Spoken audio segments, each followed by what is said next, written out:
Good evening, sim racing fans across the globe, and as we close in on the start of the chase for the Full Throttle Cup in 2015, LSRTV welcomes you to the site of the second and final road course race of the 2015 season for the RSR Full Throttle Cup Series, the Full Throttle at the Glen. And coming to you from the Finger Lakes region of New York, Jacob Seelman, Evan Basoko, and Brian Macklin in the TV tower tonight as we get set to call the action for 55 laps here at beautiful Watkins Glen International. And qualifying about set to kick off around this 11-turn road course that is a very high-speed, not as technical road course as the one we were at a couple of weeks ago in Sonoma, California, but still one that could be a game changer. We saw it a year ago when Thomas George bumped Justin Wilson out of the way to go to victory lane, and we may well see some action, some beating, some banging again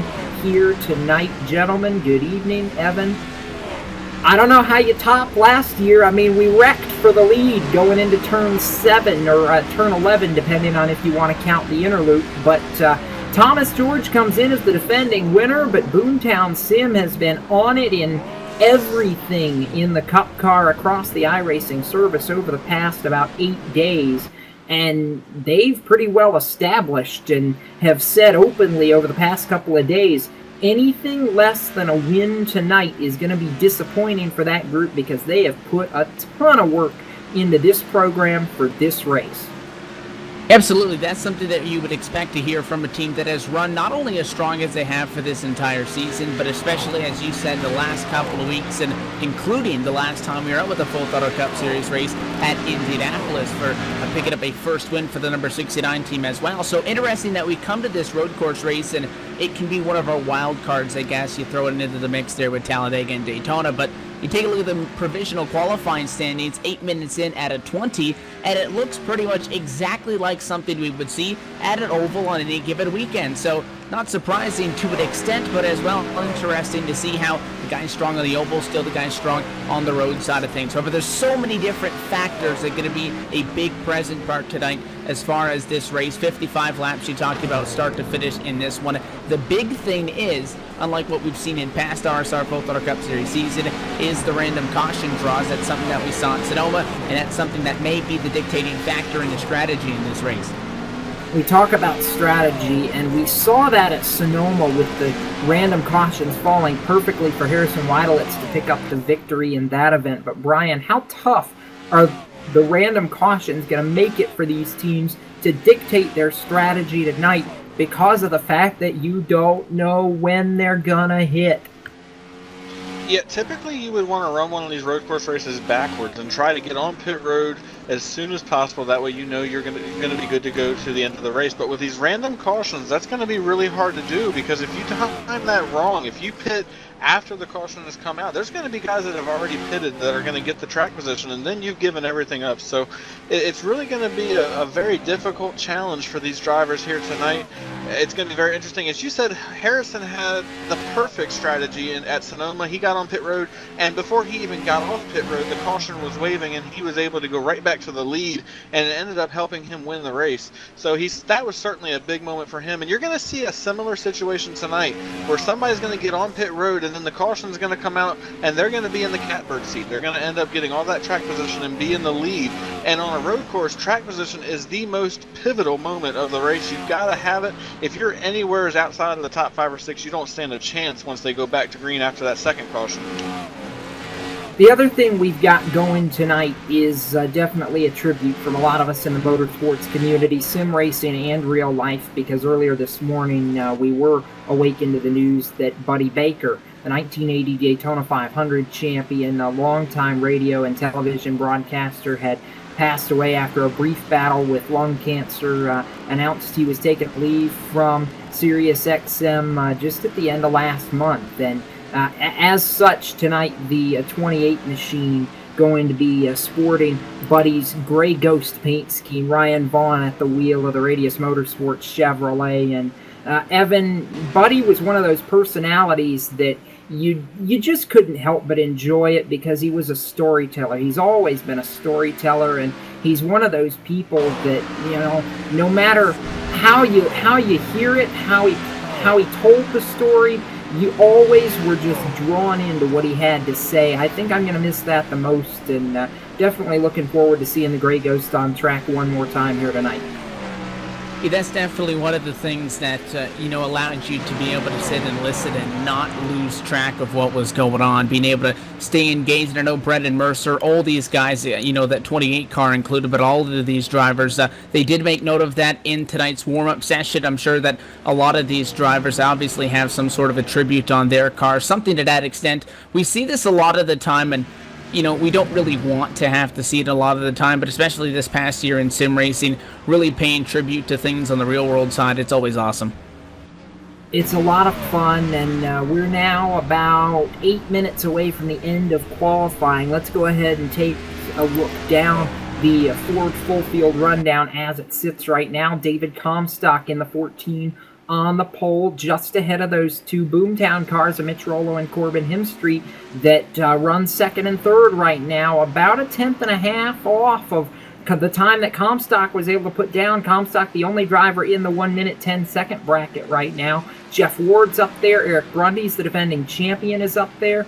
Anthony DeBarro, another Boomtown car, in the top 6. Christopher Hurlow in the top 10. The 4th Boomtown car, Thomas George, a 3-time winner this season, up inside the top 10. And a few new names to the list as well. Not surprising considering we're at a road course, but not surprising, Brian Macklin, considering we're getting towards the tail end of this season as well. Drivers like Dylan Jones, Daniel Eberhardt, David Washington, Shyler Brown, who was so good in Indianapolis a couple of weeks ago, throwing their hats into the ring, seeing what they can do, and giving this Full Throttle Cup Series a shot. Because we've had some of the openings, you don't have as many guys who are invested in the points battle as were at the start of the season. So it's a nice time to try and get noticed, especially with the broadcast aspect here on LSRTV.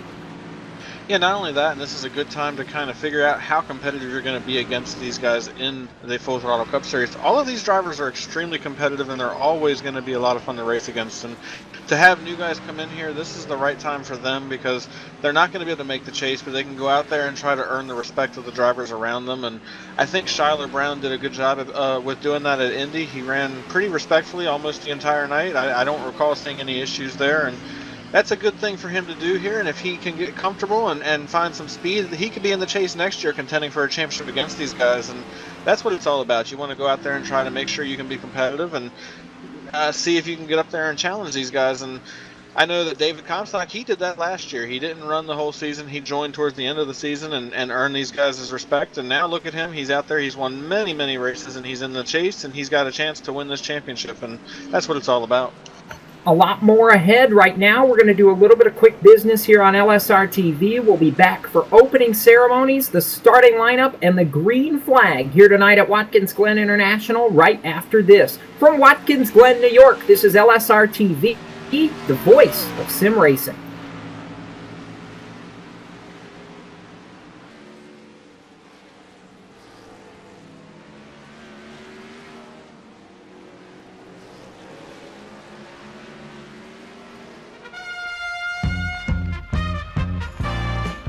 While lions are notorious for their voracious appetites, they spend a great deal of time feeding other creatures.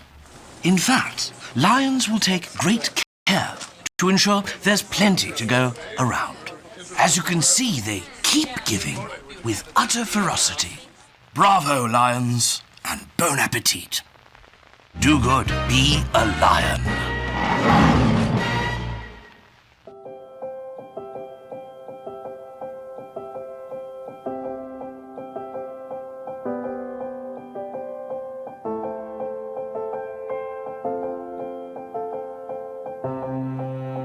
Trucking has always been a part of me.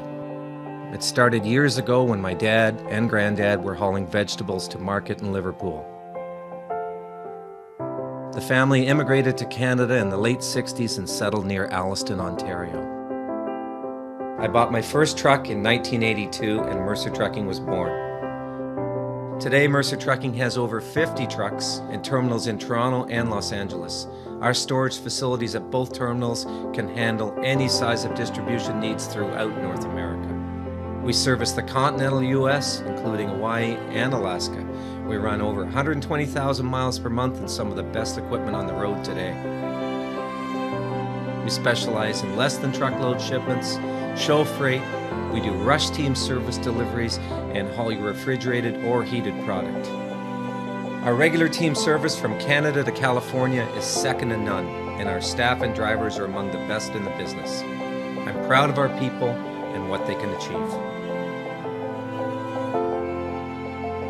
Trucking is in my blood, it's my livelihood, and it's what I do best.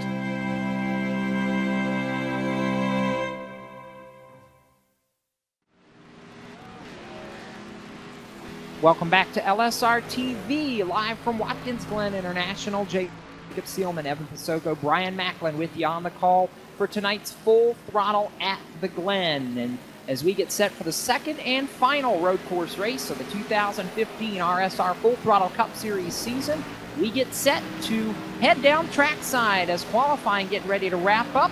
But we're going to get things started with tonight's opening ceremonies.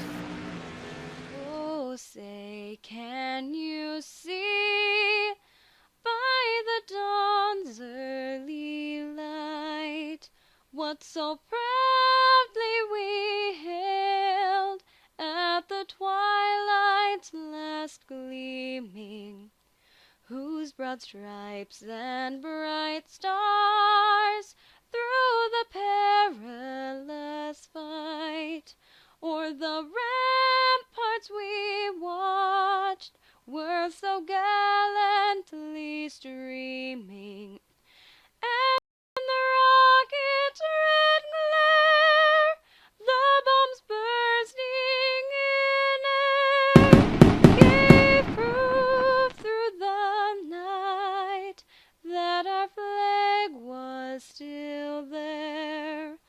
Oh, say does that star-spangled banner yet wave o'er the land of the free and the home of the brave?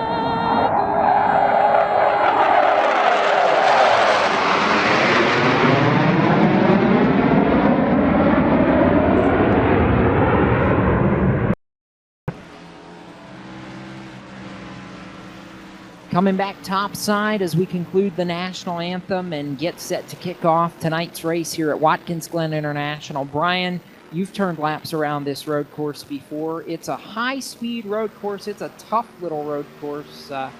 What are the tips to go into victory lane here tonight? The biggest thing you've got to do is just keep all four wheels on the track. Don't get off course. Don't make any mental mistakes. Just get into a rhythm and hit your marks. On a road course, the fastest guy isn't always going to go to victory lane. It could sometimes be the guy that is just the most rhythmic and makes the fewest mistakes. And I know at Sonoma we saw the fastest guy win with Harrison Weidlitz, but that's not how it always works out. That's not how it worked out yesterday in the Sprint Cup Series. Joey Logano did not have the best car all day, but at the end of the day, he had the right strategy and he kept his car clean and he went home and took a victory. That's what you're going to have to do tonight. We see that there's a lot of fast guys up front. Mitch Rollo, David Comstock, Anthony DeBarro. All those guys have a lot of speed, but that doesn't necessarily mean they're going to win the race. If they get into it on the racetrack, if they make any mistakes on pit road, you could see somebody a little bit further down the line sneak up there and steal this thing tonight. So it's going to be a lot of fun. I'm really excited to see what these guys are going to do tonight and watch the strategies play out with the cautions. It's going to be interesting. Evan, real quickly, talking about surprises, who do you think has the potential to be the biggest surprise tonight? Well, I'm liking Greg Evans in a number 23 machine. Would be hard to call that Home Depot Chevy a surprise. Why not one of these new guys that we're taking a look at? Shiler Brown, the 51, limited starts under the belt for that driver, the 51 Ford Fusion. He could be doing good as well. How about Daniel Eberhardt, 13th quick at all of this? Other guys like David Washington as well. David Washington, by the way, as well as Dylan Jones. Those drivers in the Stroker Aces camp for tonight's race. Those cautions going to be a big turning point. As long as you're in the conversation, who knows what can happen. It's going to be very interesting to see who's in the conversation and who's out of the conversation when we get close to lap 50 and it gets closer to go time. 2 random cautions tonight between lap 11 and lap 44, so we will not have a yellow inside of 10 laps to go. But the only guy that knows when those are going to fall is in race control. Steve Herring going to push the magic button when it's time to go. We don't even know up here in the broadcast booth when those cautions are going to fall, which is going to make Brian and Evan's calculators go crazy later tonight when we start talking about strategy and seeing how this game is going to be played. But right now, gentlemen, with qualifying wrapping up, I vote it's time that we take a look at tonight's Ford Performance starting grid powered by Ford. Go further, and we've been talking about him since the big win for Corbin Hemstreet at the Indianapolis Motor Speedway. His teammate tonight starts on the pole position. Mitch Rollo, driver of the Boomtown Sim, number 96 car tonight, sponsored by Jegs, a throwback paint scheme to his very first start in this series right here a year ago. A time of 1 minute 10.812 seconds. Alongside him, the only other driver in the minute 10s, David Comstock, the Monster Energy number 14 Chevrolet, to the outside pole tonight. Taking a look back at row number 2, in third starting spot, just 1/10 off for the top two drivers, going to be the number 9 machine, Anthony DeBarro will start in third. Outside on him in fourth, the number 89, that's Jeff Ward. Starting in the 5th position, defending series champion Eric Rundies, and to his outside is the number 69, Corbin Hemstreet. We talked about him. He won the Brickyard here a couple weeks ago. Dylan Jones in the 99 machine rolls off P7 tonight. The Home Depot number 23, Greg Evans, starts 8th. Tyler Brown's number 51, Ford Fusion, going to start this race in 9th position, and we'll be on board with him a couple of times tonight. The 1 machine, Thomas J. George in 10th. 11th is Christopher Hurlow, and to his outside in the 12th position, we are going to be on board with him tonight as well, as he's going to have a special view for us. That's Jonathan Cadell in the 12th position. The 90 of Daniel Eberhardt rolls from 13th position, and to the outside of row number 7, 2013 champion Chad Cole in the DeWalt number 8. Two very strong drivers going to be back on row number 8. 15th starting position to the 5 car of Dan Murray, and he'll start alongside overall points leader in the 13, Dwayne Vincent. Sean Casto is going to start in the 17th position, and David Washington is going to start in the 18th position, driving the number 96. Row number 10 finds the 48 of Kevin Linden and the 21 of Matt Lacrosse, rounding out the top 20. The rest of the starting grid is going to roll on your screen while we talk to the driver that's going to start on a provisional tonight in 34th, but he's driving the Buddy Baker Tribute. The Gray Ghost paint scheme driver, the number 28, is Ryan Vaughn, who's going to be our in-race reporter this evening. And Ryan, you got to come from the back, but we know you're doing it with a very sentimental heart. Buddy Baker on all of our minds, and Watkins Glen, a very tough track to try to pass at. What's it going to take for you to take this car to the front tonight? It's going to have to do a lot of hopefully long green flag runs and just learning every lap, trying to make it better each lap. I know you've said before road racing maybe not one of your huge strong suits, but we've seen a lot of twists and turns in this race over the years. Are you anticipating the second half tonight, knowing the speed that some of your friends in the Boomtown camp have showed over the past week or so? Absolutely. I think we've got a good strategy week in and week out, and we accomplish just about anything with that. We'll let you get to it, but we'll touch base with you throughout the race tonight. Best of luck. Appreciate it very much. Thank you. All right, Brian Macklin, we're about a quarter lap or so from green flag. Any final thoughts before we take this to the start? Yeah, these guys need to get into turn 1 cleanly, try to get everybody sorted out, get in line, single file, and then start setting up your passes when you get up the hill. Turn 1 is going to be the most treacherous part of this track, not only here, but when we have our 2 restarts later on in this race. All right, Evan Pasoko, we are headed down towards turn number 6 here in just a moment. One of the toughest places on this racetrack. I'm excited about it, and you know, you've got 2 very, very strong drivers in this series on that front row. And absolutely a lot of drivers, not a lot of space though, and not a lot of runoff either on this scan of the racetrack. I'll echo what Brian said earlier. Want to keep all 4 Goodyear Eagles on the racetrack. Pace car heads for the pit lane. We're glad you're with us on LSRTV. The American Ethanol green flag flies in the air, and Mitch Rollo and Anthony DeBarro have left the building. Boomtown to turn number 1 as we kick off the full throttle at the Glen. David Comstock did not jump on the gas as quickly. He falls back to third behind the front 3. It's a scramble for space. And everybody back in the pack looks like 3 wide, 20th on back, really congested, but everybody gets through quarter number 1 clean, and now they try to spread out as they go up the S's, down the back straightaway. David Comstock dropped back to third, as you mentioned, but really put her on the brakes late there to get close to Anthony DeBarro. He's the first challenge for P2. That is the first challenge. Further back in the pack, though, I'm already looking at the driver that's going to carry one of our onboard cameras tonight, the number 11 of Jonathan Cadell, who's back there around Chad Cole in the 15th, 16th, 17th, 18th positions, back to Dan Murray. And this is going to be a scramble all night long because, Brian, you settle out single file so quickly, but you really have to get a rhythm, and you can't stay that way for long here. It's tough to run double file, but when you've got to take advantage of the space that you've got, because it's not easy once you get strung out like this to be able to make a lot of passes. Yeah, the biggest passing opportunities are going to be on our 3 restarts. We saw the restart there at the beginning, and we saw a lot of guys trying to take advantage of that. We're going to see that again later on after we have our first and second cautions. We're going to see these guys, they're going to try to do everything they can to make passes, especially down in turn 1, because if you can outbrake the guy going into the corner, you're going to be able to gain a few positions. And unfortunately, it didn't work out for a guy like David Comstock. He had a bad restart. He's actually worked his way back up into the second position. He did get by Anthony DeBarro, and now he sets his sights on Mitch Rollo as they go through the bus stop and into the carousel. They're working into the carousel right now. DeBarro not ready to give up the battle for that number 2 position, and we're headed for the short chute here in just a moment. That battle for second rages between the 14 and the 9. DeBarro closes it back up to a car length as we head for turn 6 right here, and he's trying to close in on him, but this the most difficult place on the racetrack, that 6-7 complex, to be able to make a pass.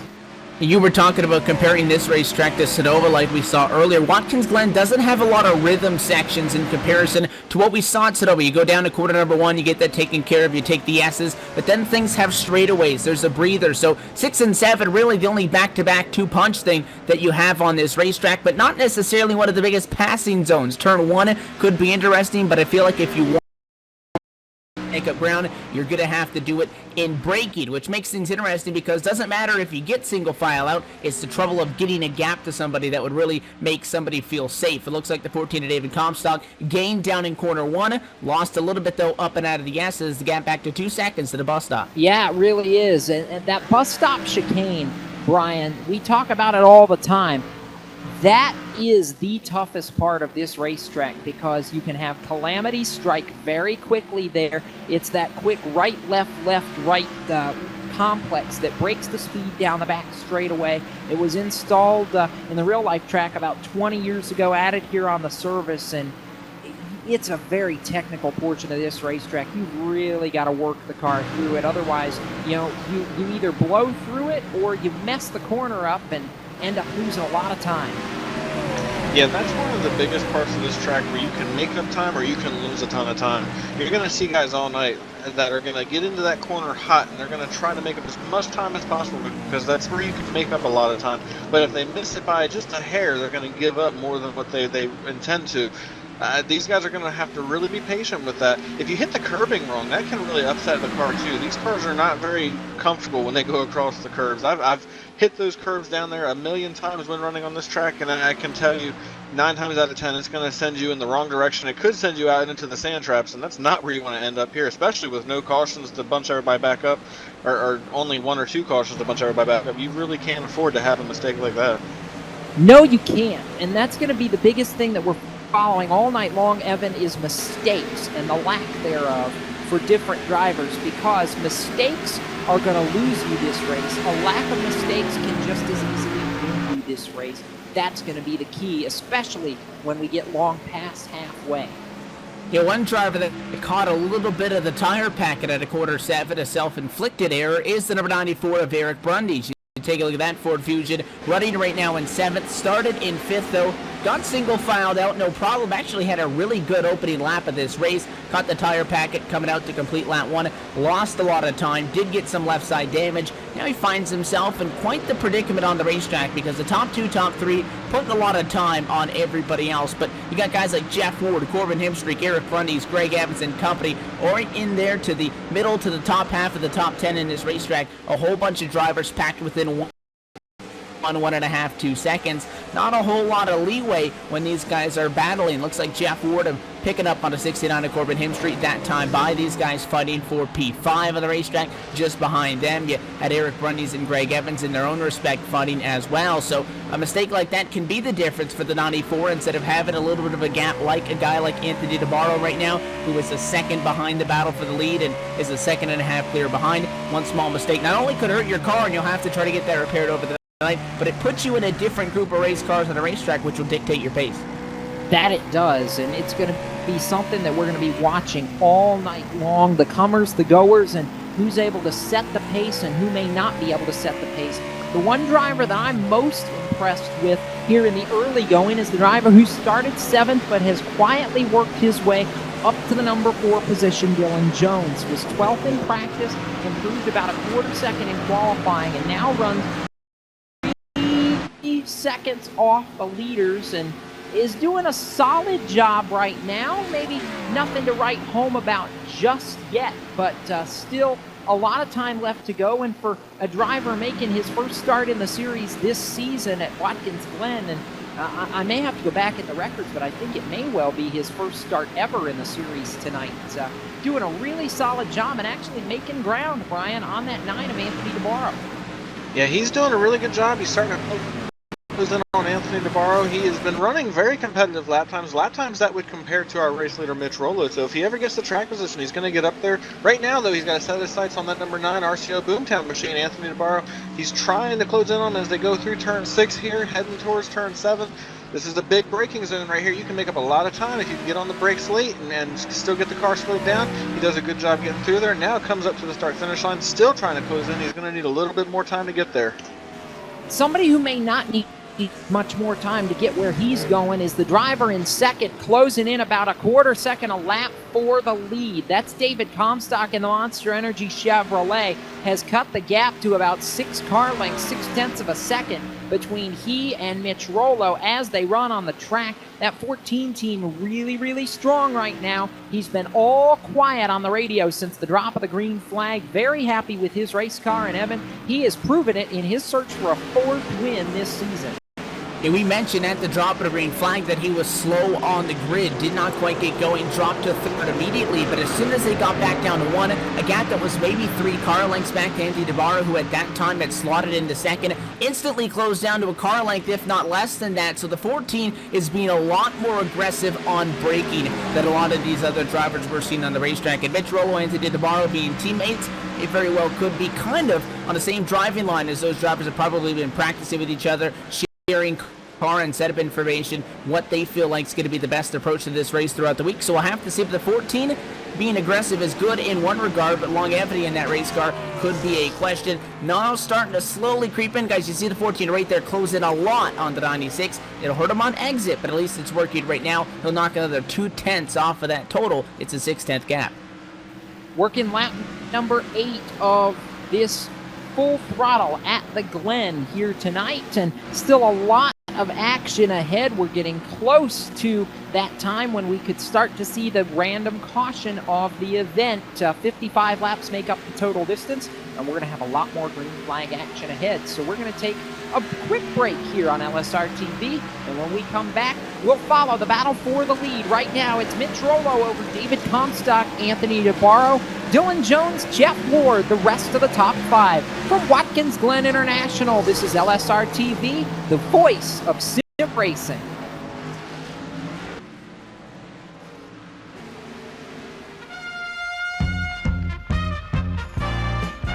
Did you know that Lion's sense of vision is so powerful, it actually enables nearby creatures to see better? Here we see lions assisting the offspring of others, while their parents are elsewhere in the wild. Brilliant, isn't it? Making the wild kingdom look much better indeed. Do good. Be a lion.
Welcome back to LSRTV. From Watkins Glen International, it's the Full Throttle at the Glen, and we are going to pick up right in the bus stop here. And Evan, whoa, Mitch Rollo almost sideways pitches it through the bus stop, trying to battle for the lead. David Comstock had to check up. Let's pick this up in the carousel. These guys have been going at it ever since we snapped away the 14 got to the 96, and you can see that Mitch Rollo's starting to get a bit flustered now that Comstock getting bigger and bigger in the rear view mirror. The 96, his lap times have dropped, but also 14 slowing down just a little bit. That's because they're racing like it's the final lap. They're cutting the bus stop. You saw the 96 get sideways that time. They're cutting it real close out of this corner right there. Again, both those drivers going to go through the grass, and guys, it's only lap 10. That's the biggest problem here as we head back towards turn number 1. Brian, they're racing like it's the last lap. We're barely 10 laps into this race, and there's still a lot of time to go. When we get back to the stripe this time, we open the door for potentially the random cautions to start flying. Yeah, and I think these guys realize that, and they're both trying to get the track position they need for when that caution comes out. They can get, if one of them, like say if David takes the lead from Mitch, then he's going to be the race leader when the caution comes out. He'll have that track position when they come down pit road. It'll help him possibly win the battle off pit road and keep the race lead.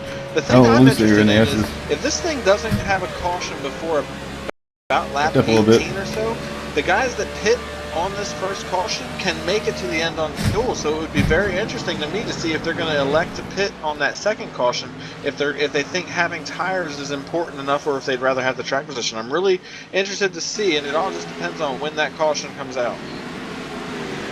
And you know, Brian, that's the thing I want to talk to you about too, is the fact that you've driven this course before. You know how it behaves. I mean, how important are tires here at Watkins Glen? As, hang on, we've got trouble headed towards turn number 6, I believe. Greg Evans off course in the number 23, gets it back going off turn 7 and under the sprint bridge, but near disaster for Greg Evans going through the back part of the course.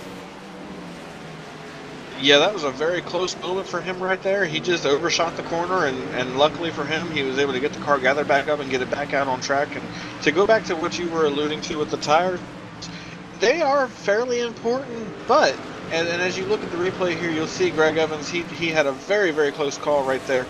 And fortunately for him, did not hit anything and is going to be okay to keep going. But tires can be pretty important, but the bigger thing here is track position. You get so spread out. We're looking at it right now. We're just 12 laps in. There's a 15-second gap from 1st to 10th place. That's only after 12 laps. You can't make that up. So even if you've got fresher tires, you can't make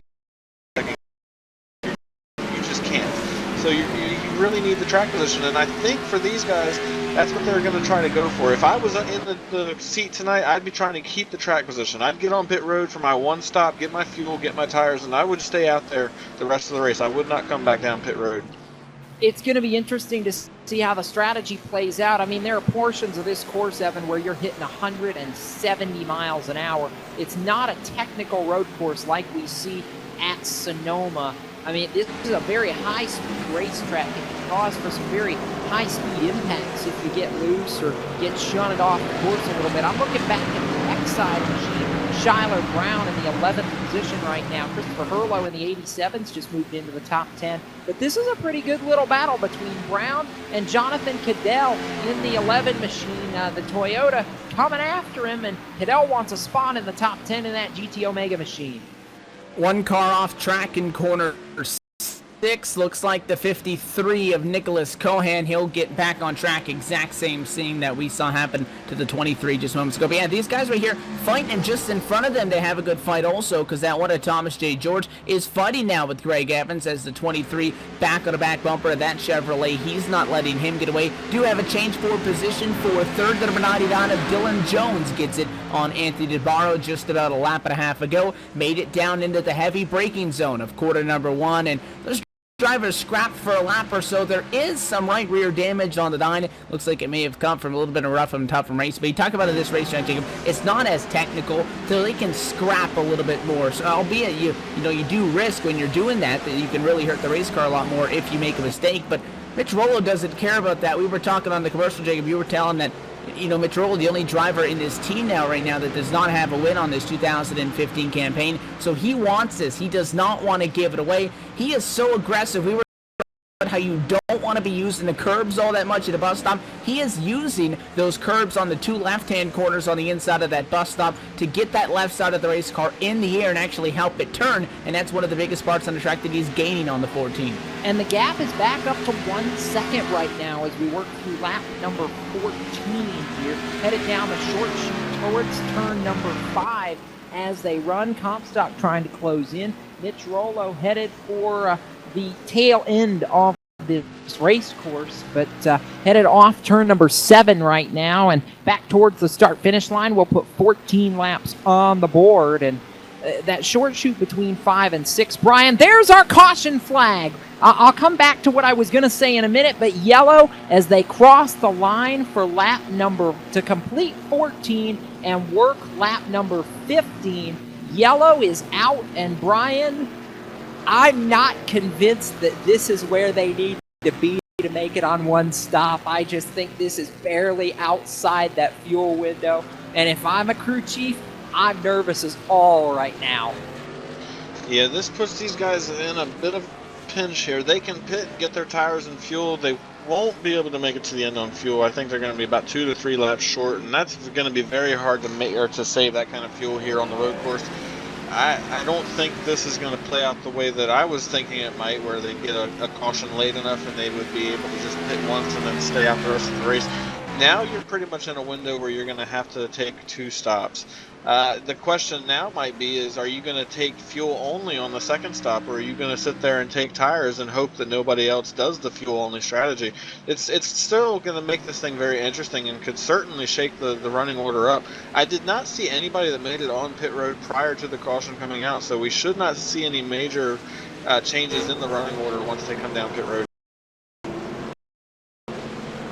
So we're going to cycle through right here. Mitch Rollo officially back to the flag, and we will be under the caution flag. Our first competition yellow of the day, we will call it. But the Jegs Race Chaser Online Chevrolet of Mitch Rollo has definitely been the dominant force so far. And in just a minute, we'll see if we can't patch through to him. Right now, with a 15-lap run under our belts to the caution flag, gentlemen, we'll look down the top 10 on the leaderboard. Mitch Rollo, your race leader. David Comstock, second.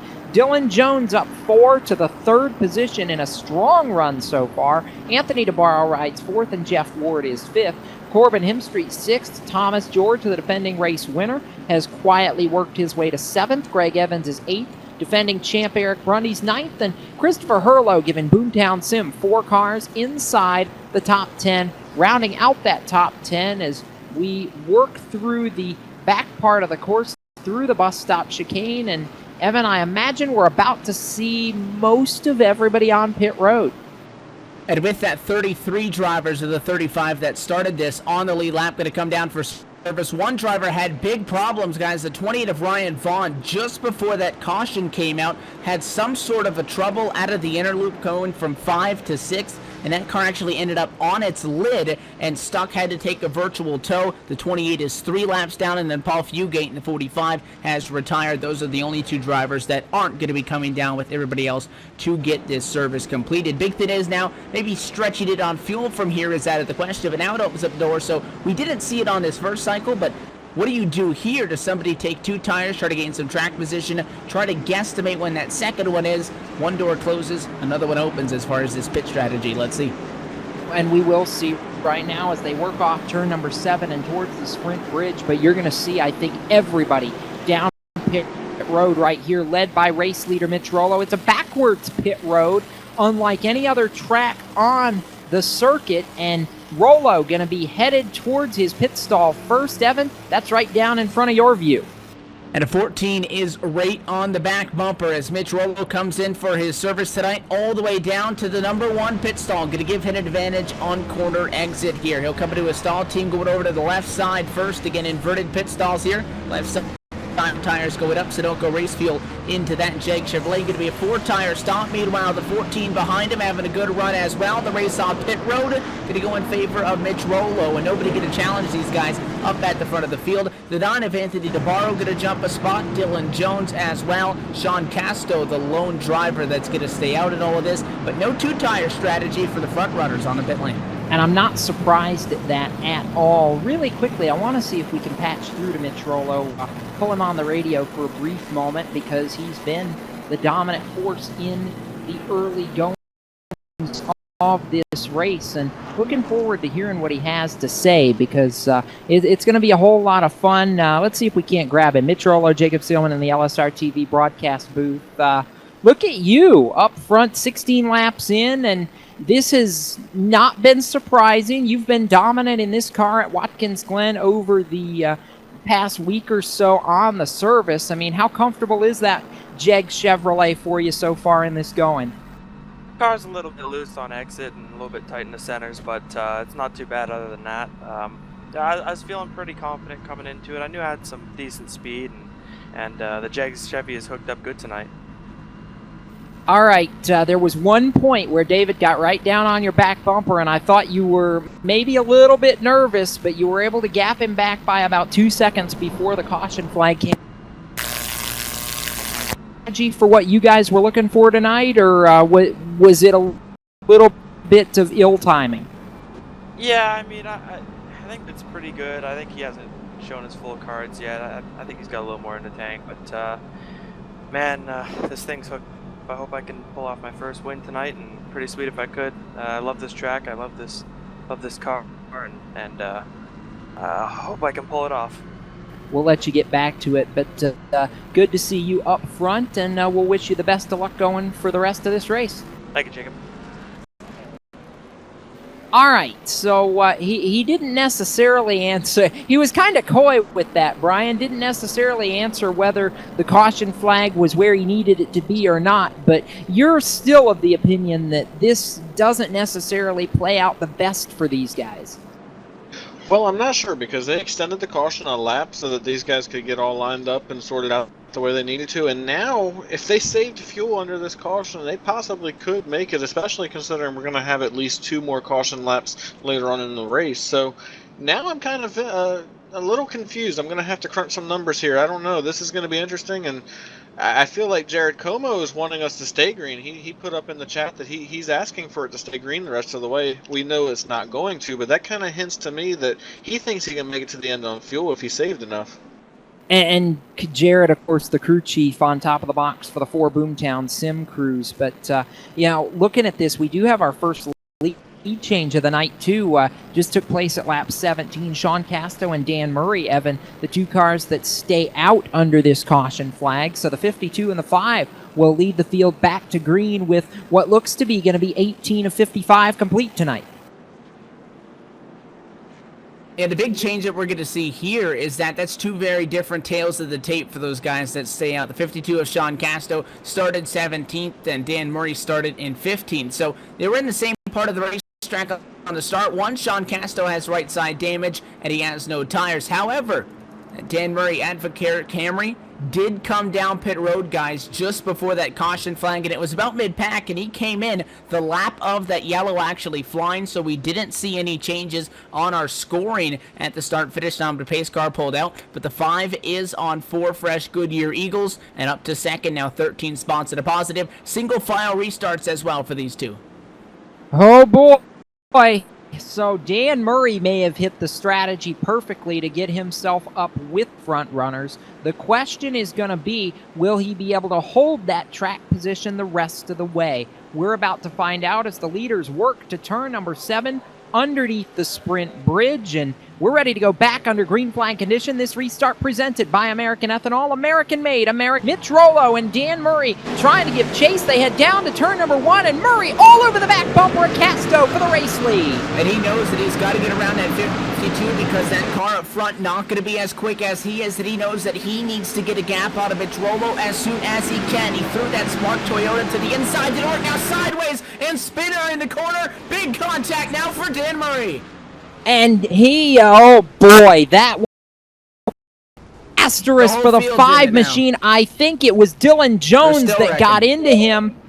Oh boy, and that was right in front of us, Evan, and that's what you don't want to see. He pitched it sideways trying to make a move for the lead. It ends with him spun out and impaled right there in the middle of the S's. He knew he had to get going. That car got sideways, so take a look at the replay. He comes down the racetrack, though. Nowhere for Dylan Jones to go, who was having a spectacular run for his debut race. The 99 kept going, still under power, but the big trouble came when that 5 was sitting sideways. And Brian, out of the S's here, such a part of the racetrack where you're committed at that point. You can't just simply turn the wheel more and get around him. So he gets nailed by the number 90 machine, and at least 6, 7, 8 more cars spin into this. The field comes to a standstill at the back. More cars wreck, and at least half a dozen, if not a dozen cars. And the big thing here, though, is the only cautions we're seeing are those comp yellows, so no caution flag. We stay green, and now the entire back half of this field is in disarray.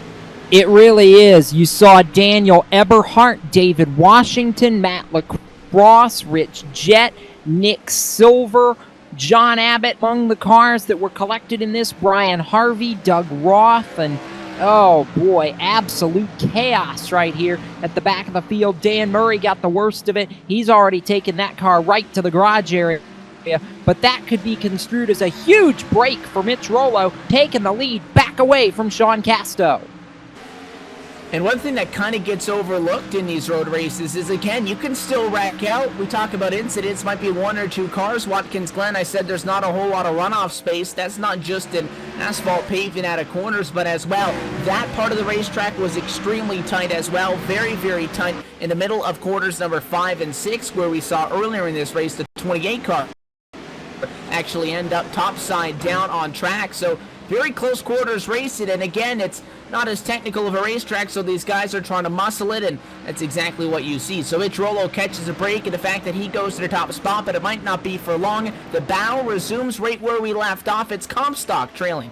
It's Comstock trailing. He's trying to go on the attack. The problem is, Brian, at this racetrack, the leader does have an advantage as long as he's careful enough to not use that mirror too much. That's where you make mistakes. You see him trying to hop the curb, but Mitch Rollo running his line. David Comstock basically has to find speed everywhere that Mitch isn't right now.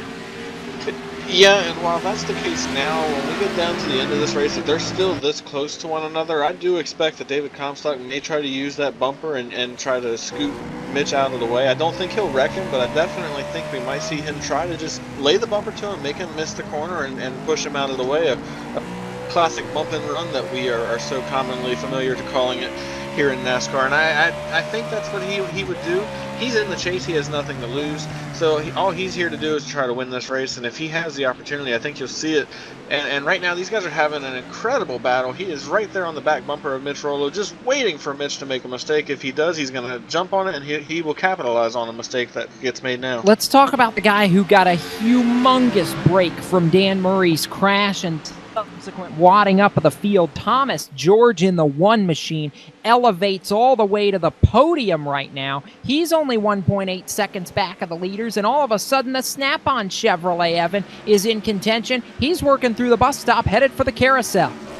He might have some trouble hanging on to third because that 9 is all over him. Anthony DeBarro 3/10 quicker the last time around and applying the pressure in the inner loop now down to quarter number 6. So they're going to do battle for third, but the big thing is although they're fast, although they're there, these guys might have to be spoilers. They might have to steal this win because they are significantly slower than the leaders. Now the 9 car sideways, Anthony DeBarro going to hang on to it, but just about put her into the inside wall in quarter number 6, and the gap between P4 and P3 now going to grow, and that battle simmers down. But as he just about planted it into the outside Armco barrier, what we're going to say is that Throttle David Comstock are about 2 to 3 tenths quicker per lap minimum than these guys third on back. So although they're quick, 96 to 14, significantly faster than everybody else. And the problem with the theory is the fact that Mitch Rollo just about wadded it into the inside guardrail in turn 6 and 7 when he came through, because that car stepped out the back end, got way wide in turn number 7, and Rollo had to hang on to it to keep the lead. They're working some lap traffic right now, headed towards the bus stop. Rollo hanging on as he works around the 55 of Douglas Wyatt, but this battle for the lead heating up. They're both kicking the back end sideways, the rear tires are squealing, and we're headed for the short chute. Spinner back to 29. Brendan Mercer bumped up to 15th from the rank after being able to get by that car into the inside wall at a corner 7 on the bottom of the racetrack. Nobody else involved. He'll fall to 23rd. So tough break there as, Brennan Spinner just... back behind, big contact. The 23, Greg Evans is hard into the wall. That car's done. Big trouble in between the Home Depot machine, and that car got sideways and hit the one part on the racetrack where the guardrail met a concrete jersey barrier, and that machine is absolutely destroyed. We talked about not getting it into the grass. He just clipped the grass coming out of the inner loop, and that machine got it in the worst spot he could have. So Greg Evans, the Home Depot machine, takes a huge hit, and he'll take it to pit road and likely be done from this race. He was running in the 12th position at time. Huge break, Greg Evans, and an unfortunate one at that, as he'll likely fall out of this race. Meanwhile, 24 laps being worked right now, and Mitch Rollo has led all but about 3 of them in this race, holding off David Comstock by about 0.6 of a second. Thomas George, Anthony DeBarro, Corbin Hemstreet, the rest of the top 5 as we're getting closer to halfway in the Full Throttle at the Glen. From Watkins Glen International, this is LSRTV, the voice of sim racing.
Truex. Truex is your winner over Tandy.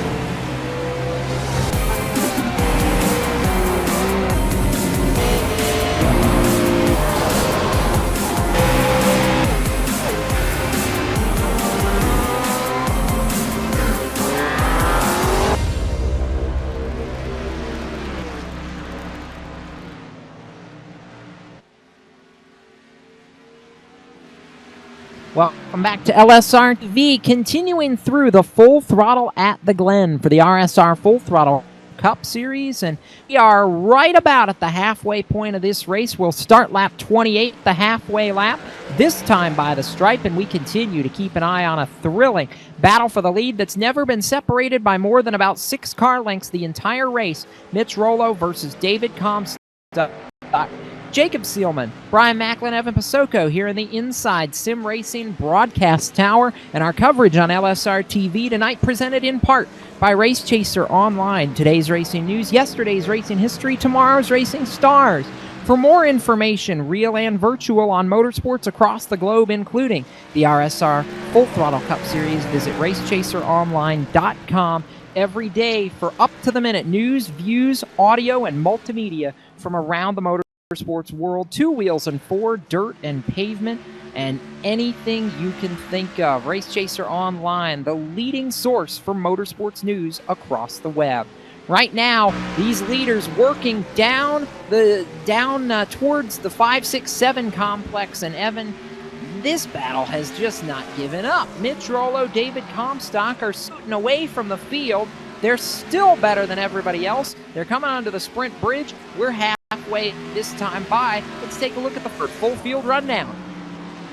Well, you wouldn't believe it if we told you based on all the action, but the top 3 right now on the racetrack, exactly where they started this one. It's still pole sitter, the number 96 Jag Chevrolet and Mitch Rollo out in front of the field right now by 0.5 of a second in front of the 14 of David Comstock. We'll say the top 2 are in front of the field because that's where we find a huge 5.5 second gap back to 3rd position. That's not Anthony DeBarro. He's been holding off Thomas J. George. The one snap-on Chevy slipped up a little bit last lap, falls to 8 seconds off the top spot. Then 1 and some change back from the number 69 just up in front of him in 4th position. You got Corbin Hemstreet, that 69 is P5, and closing in on the now struggling one machine after starting in 6th. Christopher Hurlow doing equally as good of a job as that one car on moving up through. Started in 11th and sits 6th right now on the racetrack at the Performance Motorsports Network.com Chevy. Eric Brundys, again, damaged a little bit earlier on in the 94. Still sits 7th, which is where he fell to after that early race contact. The 8th position goes to the 13 of Dwayne Vincent. That's twice as good as where he started, up 8 spots just behind Tim, Chad Cole, and Jonathan Cadell. Slowly, some of these guys creeping into the top 10. Yeah, they are. Cole and Cadell up there for the first time all race. In 11th, Cadell's teammate, the 89 of Jeff Ward. The 42 of Scott Stenzel, the Exalta machine, rides 12th. 13th in the 48 is Kevin Linden, and Scott Simley in the 15 rides 14th right now. 15th, the 22 of William Kemp, and Brennan Mercer has fought his way back to 16th. 17th halfway field from starting on a provisional, the 91 of Steve Gottschalk. 18th is Sean Castle, who led a couple of laps on a different strategy than everybody else. 99, Dylan Jones has rallied to 19th after that contact with Dan Murray that caused some considerable damage to the front end of his machine. And rounding out the top 20, the 84, Jimmy North. And 21st position on the racetrack, you have that 10 of John Abbott. He is one of 2 final cars on the lead lap. Just behind him is Nick Cohan. These guys 1 minute and change behind your race leader and have about 15 seconds before they have to worry about losing that lead lap status in 21st and 22nd. Behind them, 1 lap and a negative, the 51 of Shiloh Brown. That driver just now disconnecting from this race, so 51 Ford Fusion is done after riding in P8, guys. Trouble at some point on the racetrack. This car had to pull in. May have been some sort of an issue outside of the sim. We'll go from a top 10 spot to outside the top 25. 24th right now, Rich Jett, 2 laps and a negative alongside Ryan Vaughn. The 28 is 2 laps down after being topside down earlier in this race. David Washington's debut race not going all that well for the driver that started 18th. He is 26th and 3 laps down. 27th is Nick Silver out of the race as well. Douglas Wyatt, Greg Evans, and Doug Roth all behind the wall through Also behind the wall, 31st, Matt Lacrosse. Daniel Eberhardt, 32nd. Dan Murray, 33rd. And Brian Harvey, 34th. Those were some of the drivers caught up in that melee on lap 19 through the S's. 35th rather, 25 laps down, Paul Fugate. He was the first car out of this race. And 36th going to be credited as a DNS for never taking the green flag tonight. The 03 of Thomas Lattimore, and with 31 laps getting ready to go up on the board, that's a look at your Ford full field rundown. Ford, go further. It's a pair of Chevrolets, however, that are leading this race past halfway. Mitch Rollo, David Comstock carrying the banner for the bow ties, and actually 4 more through the top 6 before you get to the first blue oval. Eric Brundy's in 7th. But, Chevrolet carrying the banner so far here at the Watkins Glen International. We work lap number 32 of 55. Closing in soon, you would have to think, Brian, on what would be that second and final competition caution. So a lot left to be decided, and the leaders right now working through and going to have to contend with some very heavy lap traffic.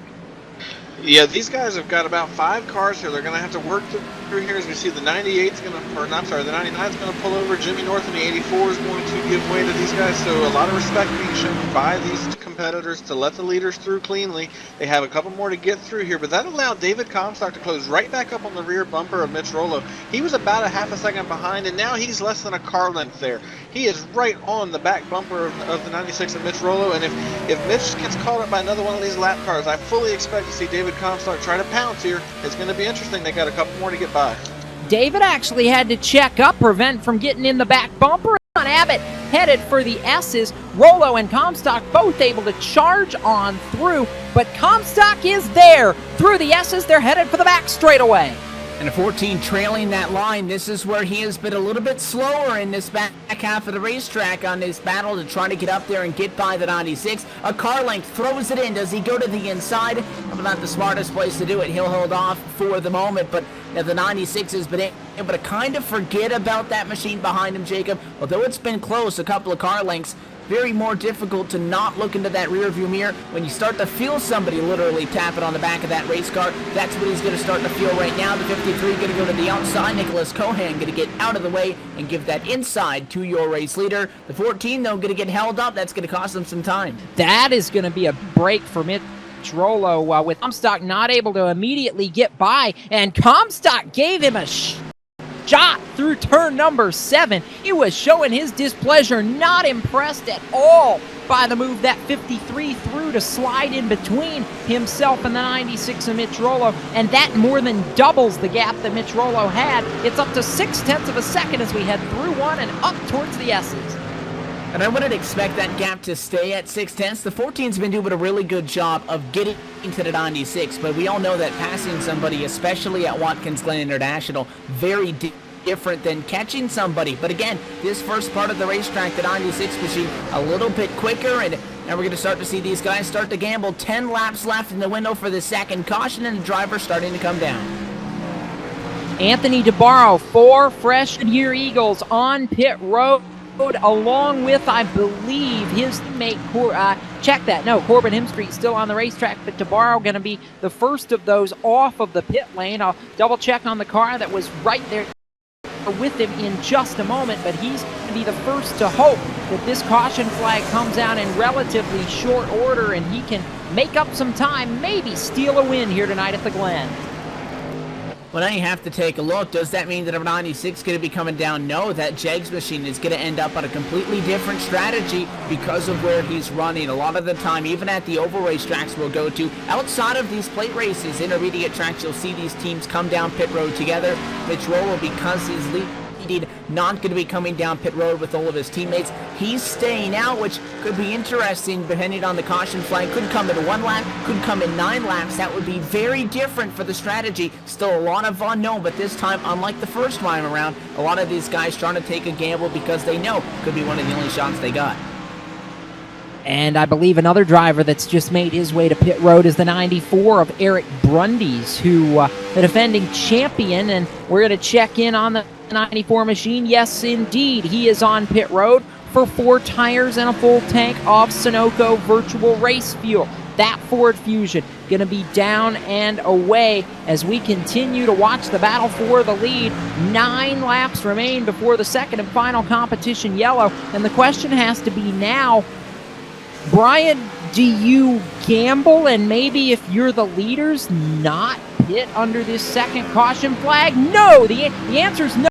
Your leaders are in right now. Evan, I'll throw it to you because Mitch Rollo, David Comstock right to pit lane here. And a 14, no hesitation. As soon as the 96 came down, he knew he was coming down with him. There's the caution There it is! flag, perfectly timed as these two drivers going to get down pit road. Thomas J. George will stay out. That could very much hurt him. And Corbin Himstreet was just coming down pit road. That driver may have not been able to get to the line in time. He may not have been. That may be a penalty that puts him to the tail of the longest line for the restart, but lap 36 is going to be the final caution flag. What a turn of events, and just as Harrison Weidelitz did in Sonoma, picture perfect on the timing for the leaders. And now they roll back out onto the racetrack under the caution flag, and they're going to be in front of those guys that we were talking about a lap or two ago that had already come down and completed their service. Much like we saw last time, again, almost exactly like we saw last time. You couldn't have timed it any better. You couldn't have, Brian. This seal, what a two-man battle for the win between the 96 and the 14. I love it. Well, I'm interested to see what these guys that had not been to pit road decide to do. If Do they stay out? Play out? That's what I'm thinking. If I'm Thomas George, why not? I've already got my win. I'm in the chase. I'm going to stay out, keep the track position.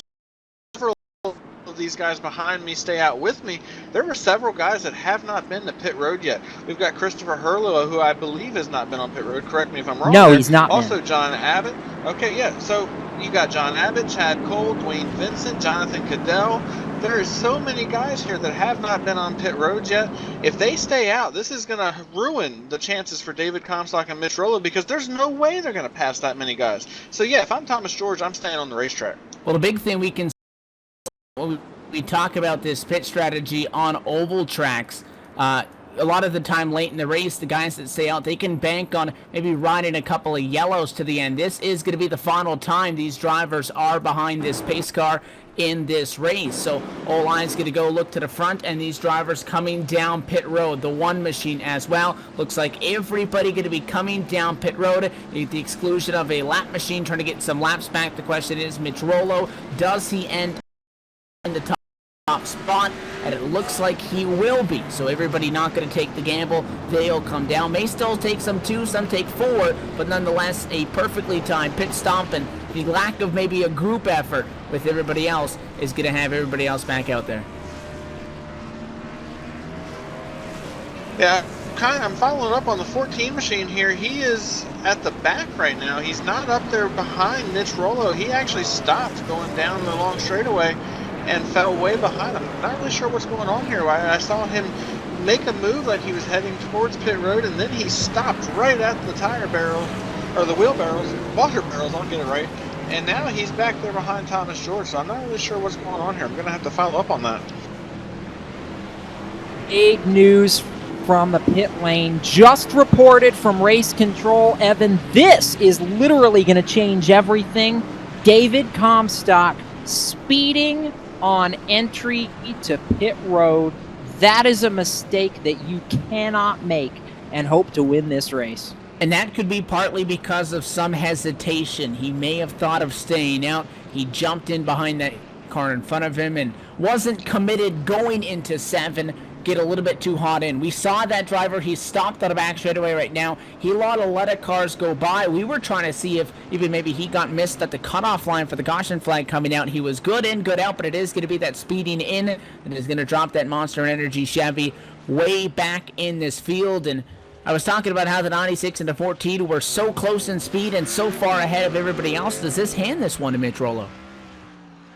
No, it doesn't. I'll tell you why. Because he's got the defending race winner that's going to restart behind him. And I don't care, tires or no tires.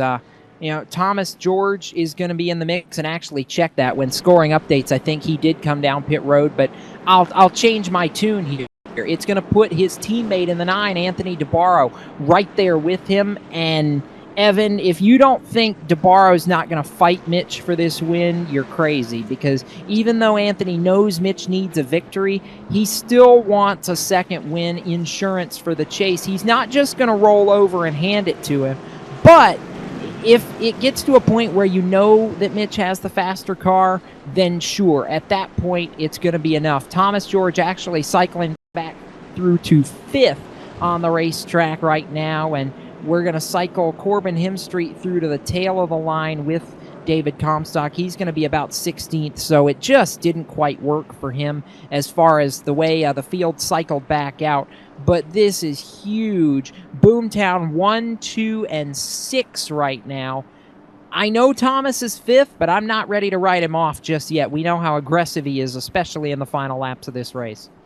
The issue for that one car is he's going to be on a row 3. He will be having the inside lane, though, when they go down to quarter 1, and like we saw last time going up through the S's, completely irrelevant on where you're going to be because anything could happen there. But as the lights go off at a pace car and we get set to go back at it, just going to be over 15, 16, 17 laps, right in that range left to go. It's about equidistance to what we went on the first run, and we saw a lot of different drivers gain and lose speed on the short run and the long run in that opening stint of the race. So this one's going to be the same. Don't use your tires up too quickly. This one might come down to the final 5 laps if you burn up your rubber.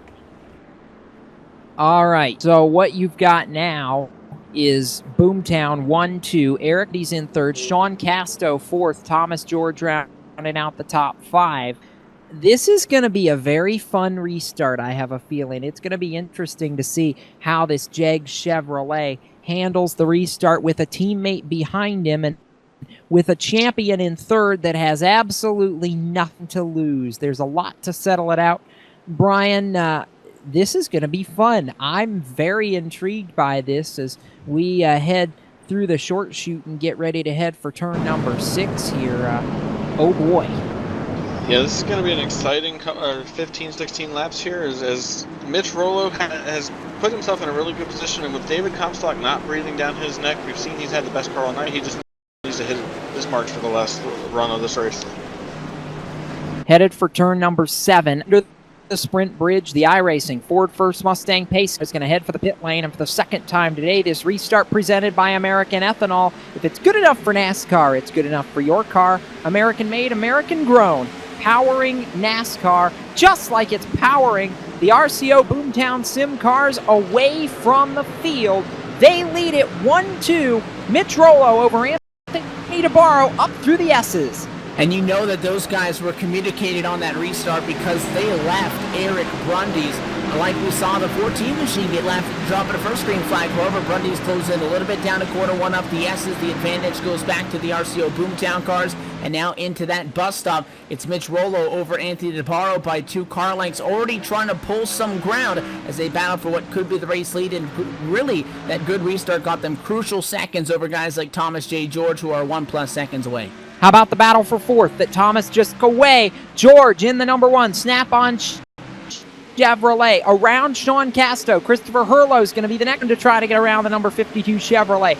George is through and clear. He's got 3 drivers ahead of him to focus on if he wants to try and go after this win. It's a 4-man breakaway. Casto gets loose, and Hurlo's getting held up here as he tries to move in towards the top 5 off turn 7. And that bobble of the 52 is going to give the 87 to the inside. Otherwise, wouldn't have been surprised if Hurlo might have gotten a little physical for that one. But they go side by side down to quarter 1 for P5. Look at the 11. Not enough room. The 52 going to give a shot back to the 87. Hurlo, who made the pass down low. And Jonathan Cadell locked out because he tried to go to the bottom just as the 52 retaliated on the 87 machine and almost got his nose taken off. And loses a to Wayne Vincent.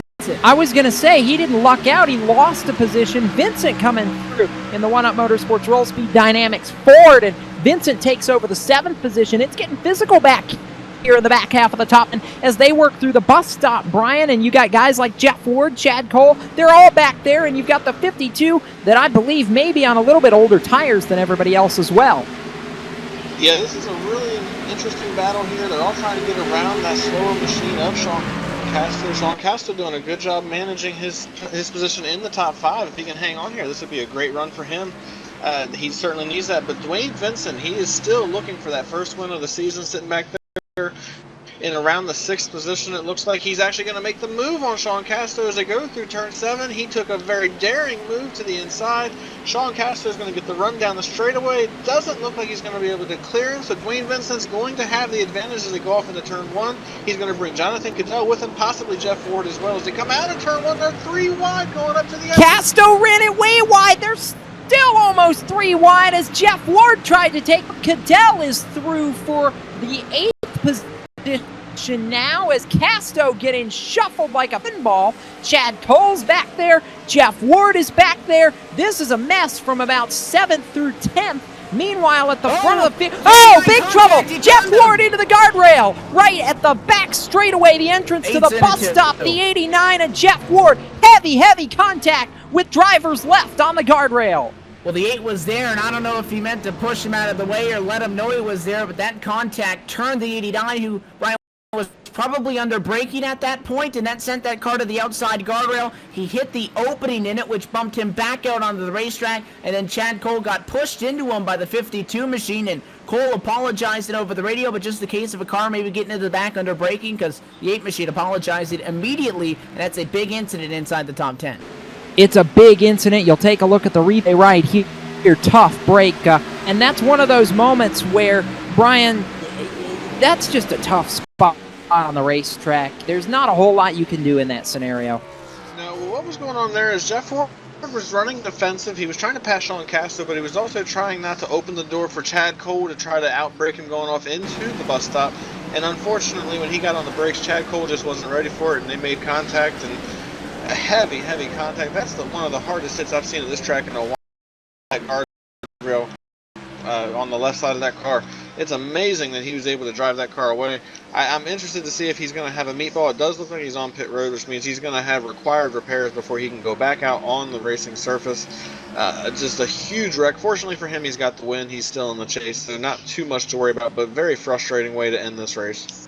Meanwhile, at the front of the field, the gap 7 car lengths between Mitch Rollo and Anthony DeBarro, who is not ready to give in just yet. Miss George hounding the back bumper. Eric Brundy's for 3rd. That's going to be the best battle on the racetrack as they work to the start-finish line. 13 laps to go. Mitch Rollo's turned on the afterburn, adds 0.6 of a second to the gap that time by. It is 1.3 back to his teammate, and another 1.3 back to Brundy's in 3rd. We're going up through the S's. Hey, one thing that's been exciting is seeing David Comstock go back through this field after being maybe the fastest, if not second fastest car on the racetrack, trailing Mitch Rollo earlier, has gone from at least 18th to 8th since that restarted. He hasn't done it without using the front end of that Chevy SS.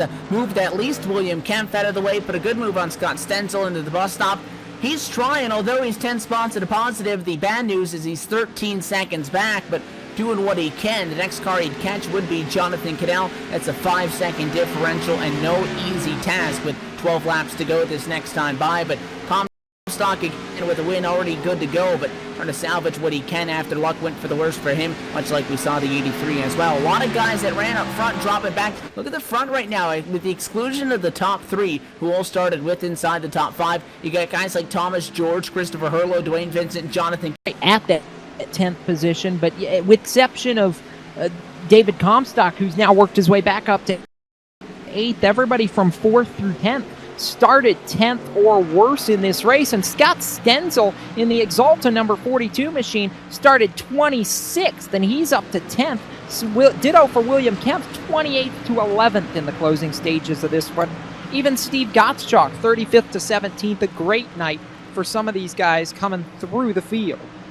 And that 52 with Sean Castro even started this race in 17th, is 9th right now, although it's not the front of the field where that machine was at a point. He'll still take it for sure. It's still a positive, and considering what that car's been through, how beaten and banged it is. Scott Stenzel in that Exalta Chevrolet, quickly closing into the inner loop there. This is going to be a fight for P9, and it looks like the 42 significantly faster, going to try to put a move on here within the next lap or so. Then he'd have to worry about William Kemp on back. Battle Trouble through the short chute. Corbin Hemstreet hard into both guardrails, drivers left and drivers right, trying to put a move on Scott Simley for the 12th position. A back end stepped out and right into the guardrail he goes, as that was through the 5, 6, 7 complex, actually on the back straightaway. So huge break for Corbin Hemstreet, and not of the good kind either. He's able to keep it going, loses a ton of time. As you take a look right there, 5, 6, and 7, you see it down through that short chute towards turn number 6, and Hemstreet trying to make the move, and it just didn't pan out. That's exactly where we saw the 23 have problems, except this time it was Corbin Hemstreet who got sideways in that corner trying to dig to the inside. Once he overcorrected, that car ended up way too out, and he almost put himself into that wall on the left side of the racetrack. Surprised, though, for the contact he made into the tire barrier,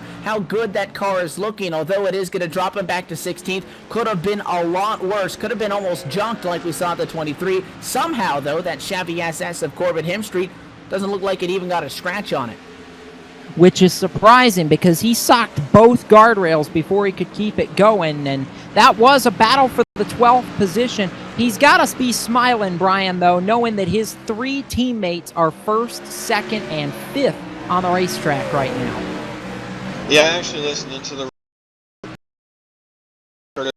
as he was with what just happened to him on the racetrack. As soon as he got gathered back up, he asked how his teammates were doing, and he got the response that you just alluded to, that they're 1st, 2nd, and 5th, and he felt a lot better about that. And these guys up front are doing a good job. If they don't make any mistakes, you're going to see an RCO Boomtown 1-2 finish, possibly for the 2nd week in a row. I'm very impressed the pace Anthony DeBarro has been able to set in pulling away from that one of Thomas George. I really thought George was be able to close in and be with him, but instead DeBarro's put 2.4 seconds on that number 1 of Thomas George, who rides in the 3rd position. So you know, as frustrated as he was with Boomtown Sim at Indianapolis, he's got to be a little bit frustrated, Evan, chasing him home here again this evening at Watkins Glen. Yeah, he's sitting right now in 3rd, and he doesn't want to finish 3rd back-to-back weeks to the 2 team cars that he was not satisfied with at the Indianapolis Motor Speedway. But again, that number 1 machine has been quick. Again, he's sitting right now in front of Eric Brundy, so I feel like if that 94 didn't have some damage, might be a little bit quicker after qualifying better and practicing better than the 1 machine, but they just have not had the speed that Vitrola has. Nobody really has had the speed that the 96 has, with the exclusion of that 12 seconds back from your race leader, but still in 8th position, still way back 12 seconds off of them, and working through traffic. So again, his only competition that we've seen for the 96 realistically is way back in the pack, and again, Anthony DeBarro was within 2.3 seconds, but that's what we come to expect. Nobody was going to get that 96 if it wasn't going to be the 14.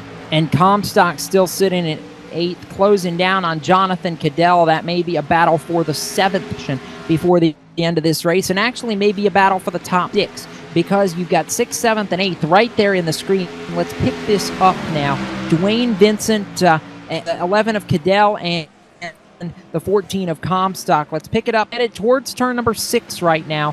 Vincent leading the train, and now Comstock taking a peek on Cadell. He's looking, can't do anything with him. Looking to the inside off turn number 7. Cadell gets loose. Here comes the monster.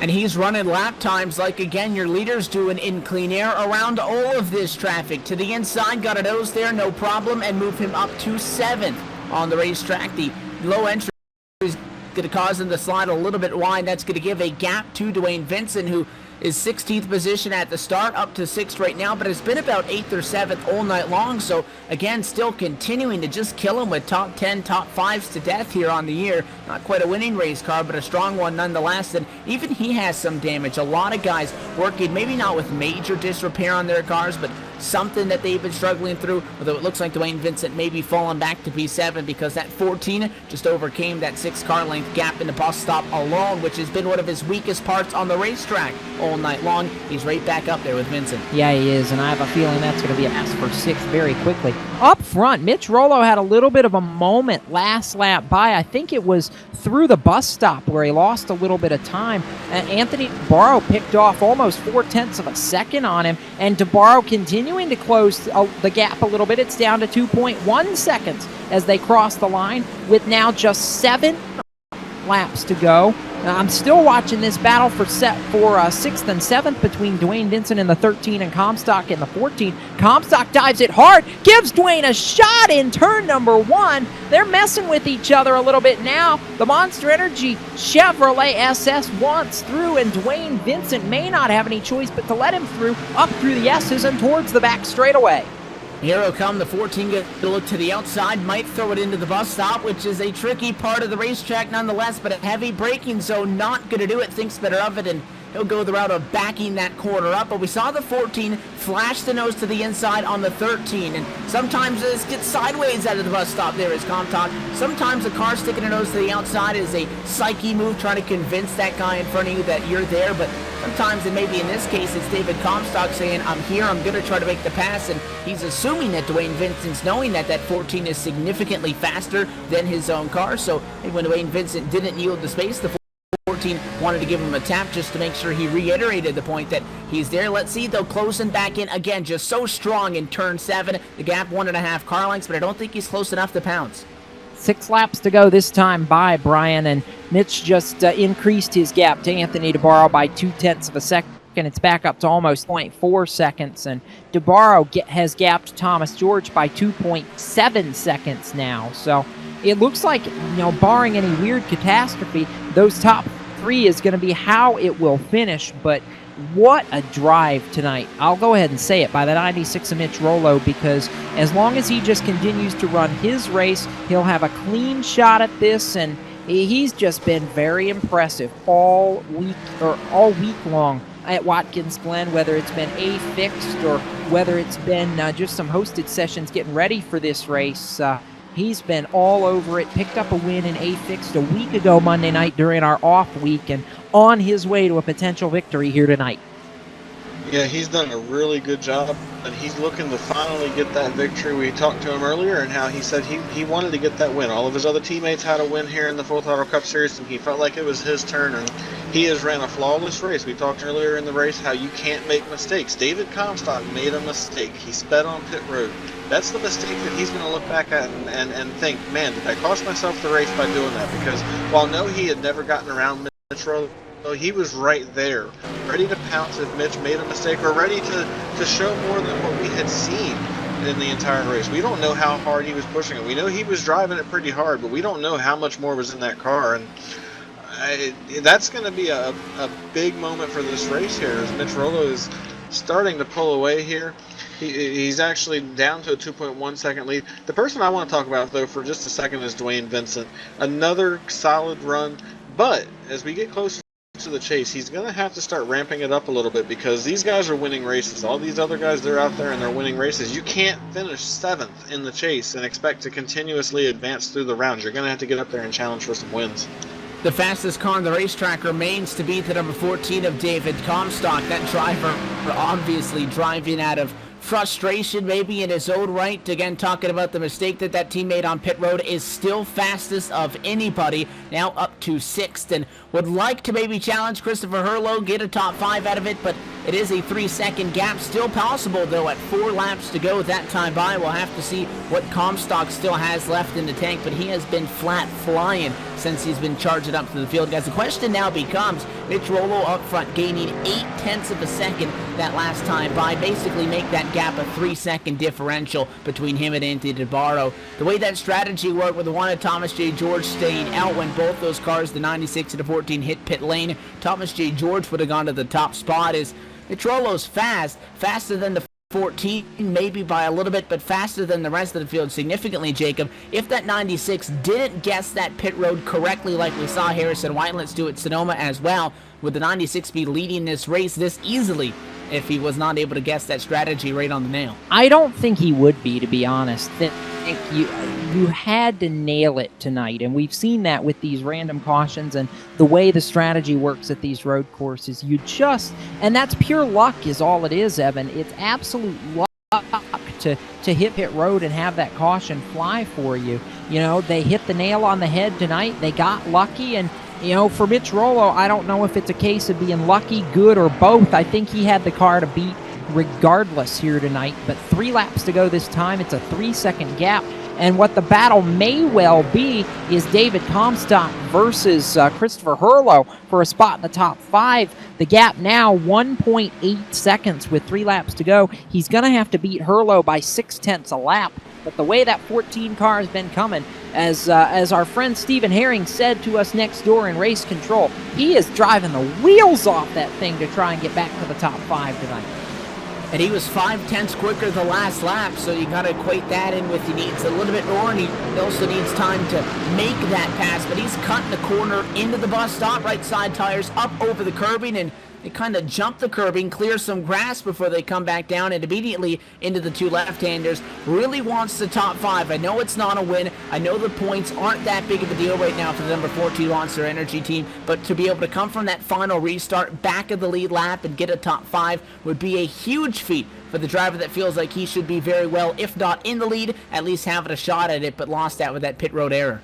Yeah, and you know, for Christopher Hurlow too, he's trying to drive the wheels off it to stay ahead of David Comstock because he wants a career best mark. He's not finished in the top 5 yet in full throttle competition. The gap 0.9 of a second that time by with 2 to go, and Comstock was a second faster than the leader. We know Mitch is putting it on cruise control basically at this point. He's gonna get to the 87 of Christopher Hurlow. The question's gonna be is if he can get around him with a lap and a half to go, because as we always say, Evan, catching him's one thing, passing him's another.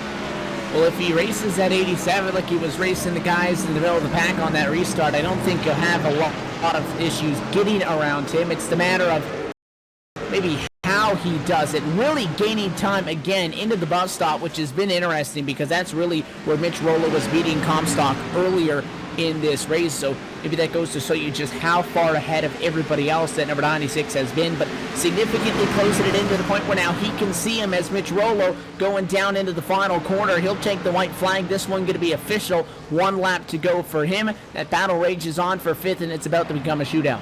It is about to become a shootout, but Mitch Rollo flashes under the white flag, bail out, and for everybody else, it's basically the flag that says, okay, surrender, game over. Mitch Rollo headed for the S's. Meanwhile, battle on track. We're going to pick it up one more time as they work through the S's, Evan.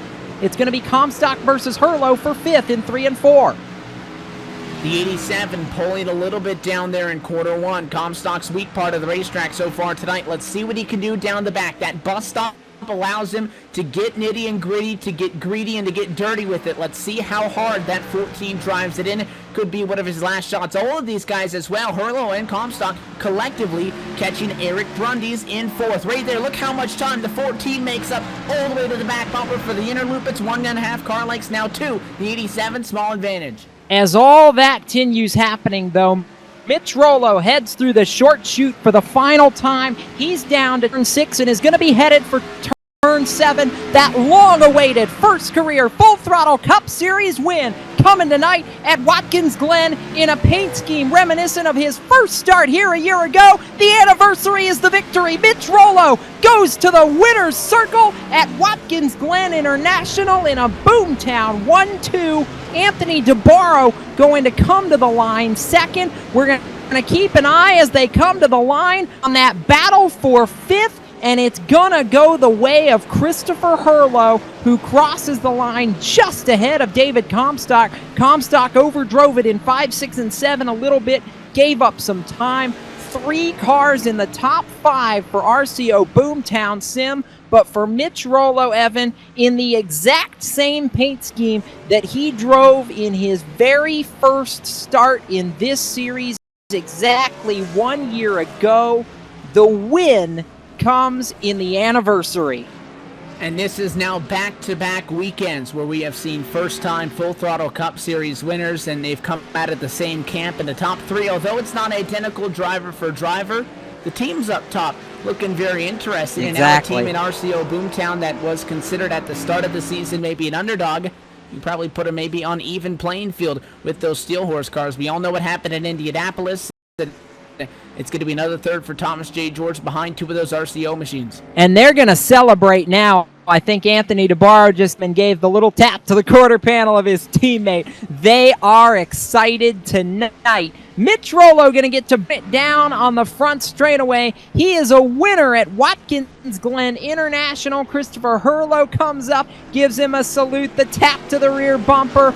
Rollo, your winner, will be back to break it all down after this from Watkins Glen International. This is LSRTV, the voice of sim racing.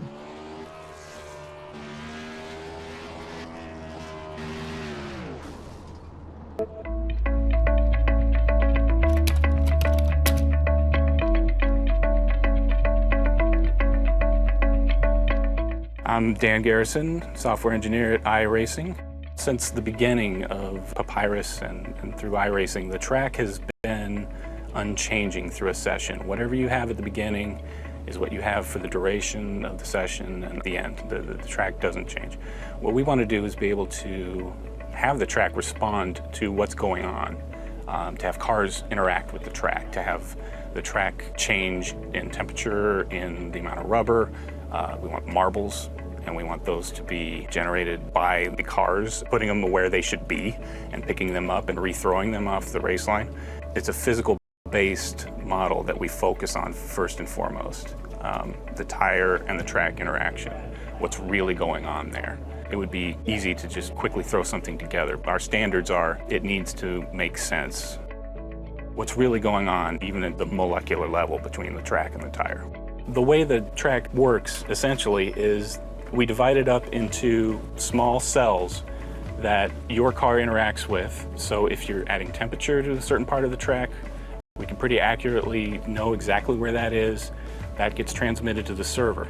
So if I'm in a race, my data is going to the server with everybody else in the session. The server accumulates that and basically broadcasts a consistent track state to everyone, so everyone's got the same track that they're racing on. One of the big challenges was being able to implement this dynamic track with any number of clients connected and have it just work as you would expect.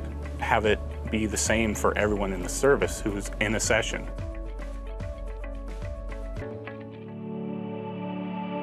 So to kind of give a little bit of a preview of the state of things right now, I basically have run a number of laps at 5 flags with the effects exaggerated for demonstration purposes so that we can kind of immediately see what's going on with the track. Right here is basically the track at the beginning of the session. There is a little bit of rubber on there that's put programmatically. That's the starting state of this track, and it's fairly low rubber at this point. If we skip ahead to the end, I did about 30 laps, so at the very end you can kind of see all this darkened in right here. This is where I was running the car, so well, there you go. And again, this is exaggerated. A single car in 30 laps is not going to darken the track anywhere near this level. We also have the ability to see the temperature, similar to an IR camera. At the beginning of the session, it's a little bit warm down here. It's very cool up here. As we skip ahead, all of a sudden this part of the track has become very warm. This is where I was running the car. And we can also drag the little thumbnail and see the effect of time as the track cools off and returns back to its equilibrium state. Before we had fairly symmetrical tracks. Now, because the sun is shining at some angle, one side of the track might be particularly hot, and 180 degrees around the track is going to be significantly cooler because the sun isn't really pointing at that. So you're on a track where maybe you basically treated it as 2 equal halves. Now you need to adjust to that. With multiple cars over a long race, you're going to have to seek out where's the grip, where is it going, how is the track changing. It's going to require a much more intelligent approach to racing. You're going to have to be able to handle the track through the life of the race. So in addition to temperature and rubber, we're also spending a lot of time working with marbles, putting them on the track where they should be. Later in a race, you can expect there to be marbles offline, and so a pass might be a little more sketchy later in the race because you're going to have to go through part of the track that has accumulated some rubber. On the oval side, if you want to venture out into, say, the outside line and nobody's been there yet, you can expect to find marbles there. I expect that the track becoming dynamic means that during a race, temperature is going to go up significantly and the grip is going to respond negatively. You will want to be anticipating that, seeking out cooler parts of the track, taking a slightly higher line for a while, testing out, is it faster up here? I fully expect to break up the field. Cars are going to be trying new things. You won't be able to just take a qualifying setup and make a tiny change and then be able to run the same laps over and over. It's going to just become a much more dynamic and unpredictable experience.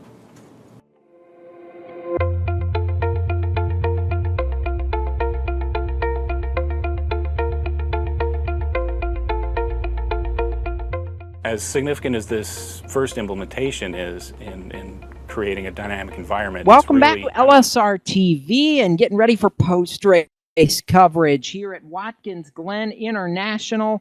Jacob Seelman, Evan Pasoko, Brian Macklin ready to head down trackside as we get set to conclude tonight's action. And what a night it really was. Mitch Rollo picks up his first career Full Throttle Cup Series win in dominating fashion tonight.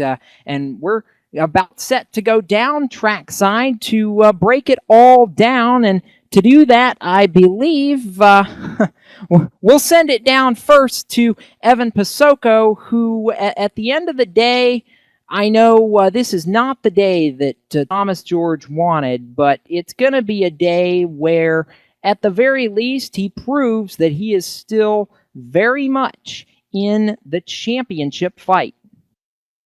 And it's going to come on the heels of an exact same result 2 weeks ago at the Indianapolis Motor Speedway. The Snap-on Chevy of Thomas J. George comes home third tonight, 8.4 seconds off on the final run of this race. Thomas, first off, congratulations. And with another solid finish for you guys.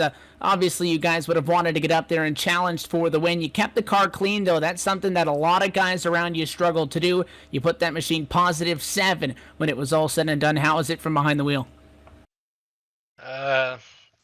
Very exhausting. Just from behind the wheel, there was frustration at times, just trying to make the pass on somebody. You know, some guys staying out.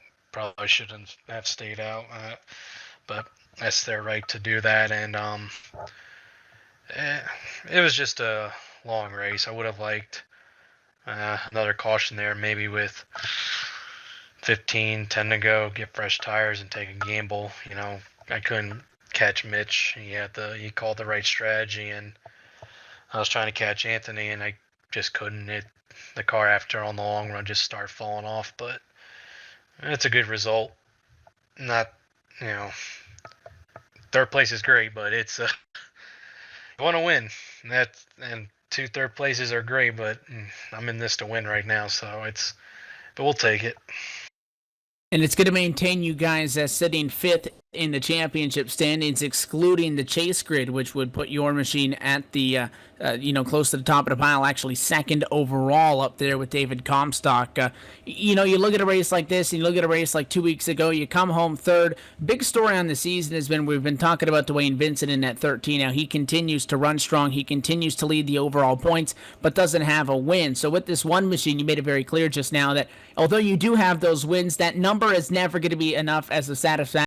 You always want to be in there, and I guess you guys feel as well that whole Steel Horse organization can be up there and winning races every single week. And you look at the last 2, is anything you guys can pick up on far as the difference between having a winning race car and having a P3 race car, or just a part of, just how racing goes, being stuck in wrong places at wrong times, just circumstances?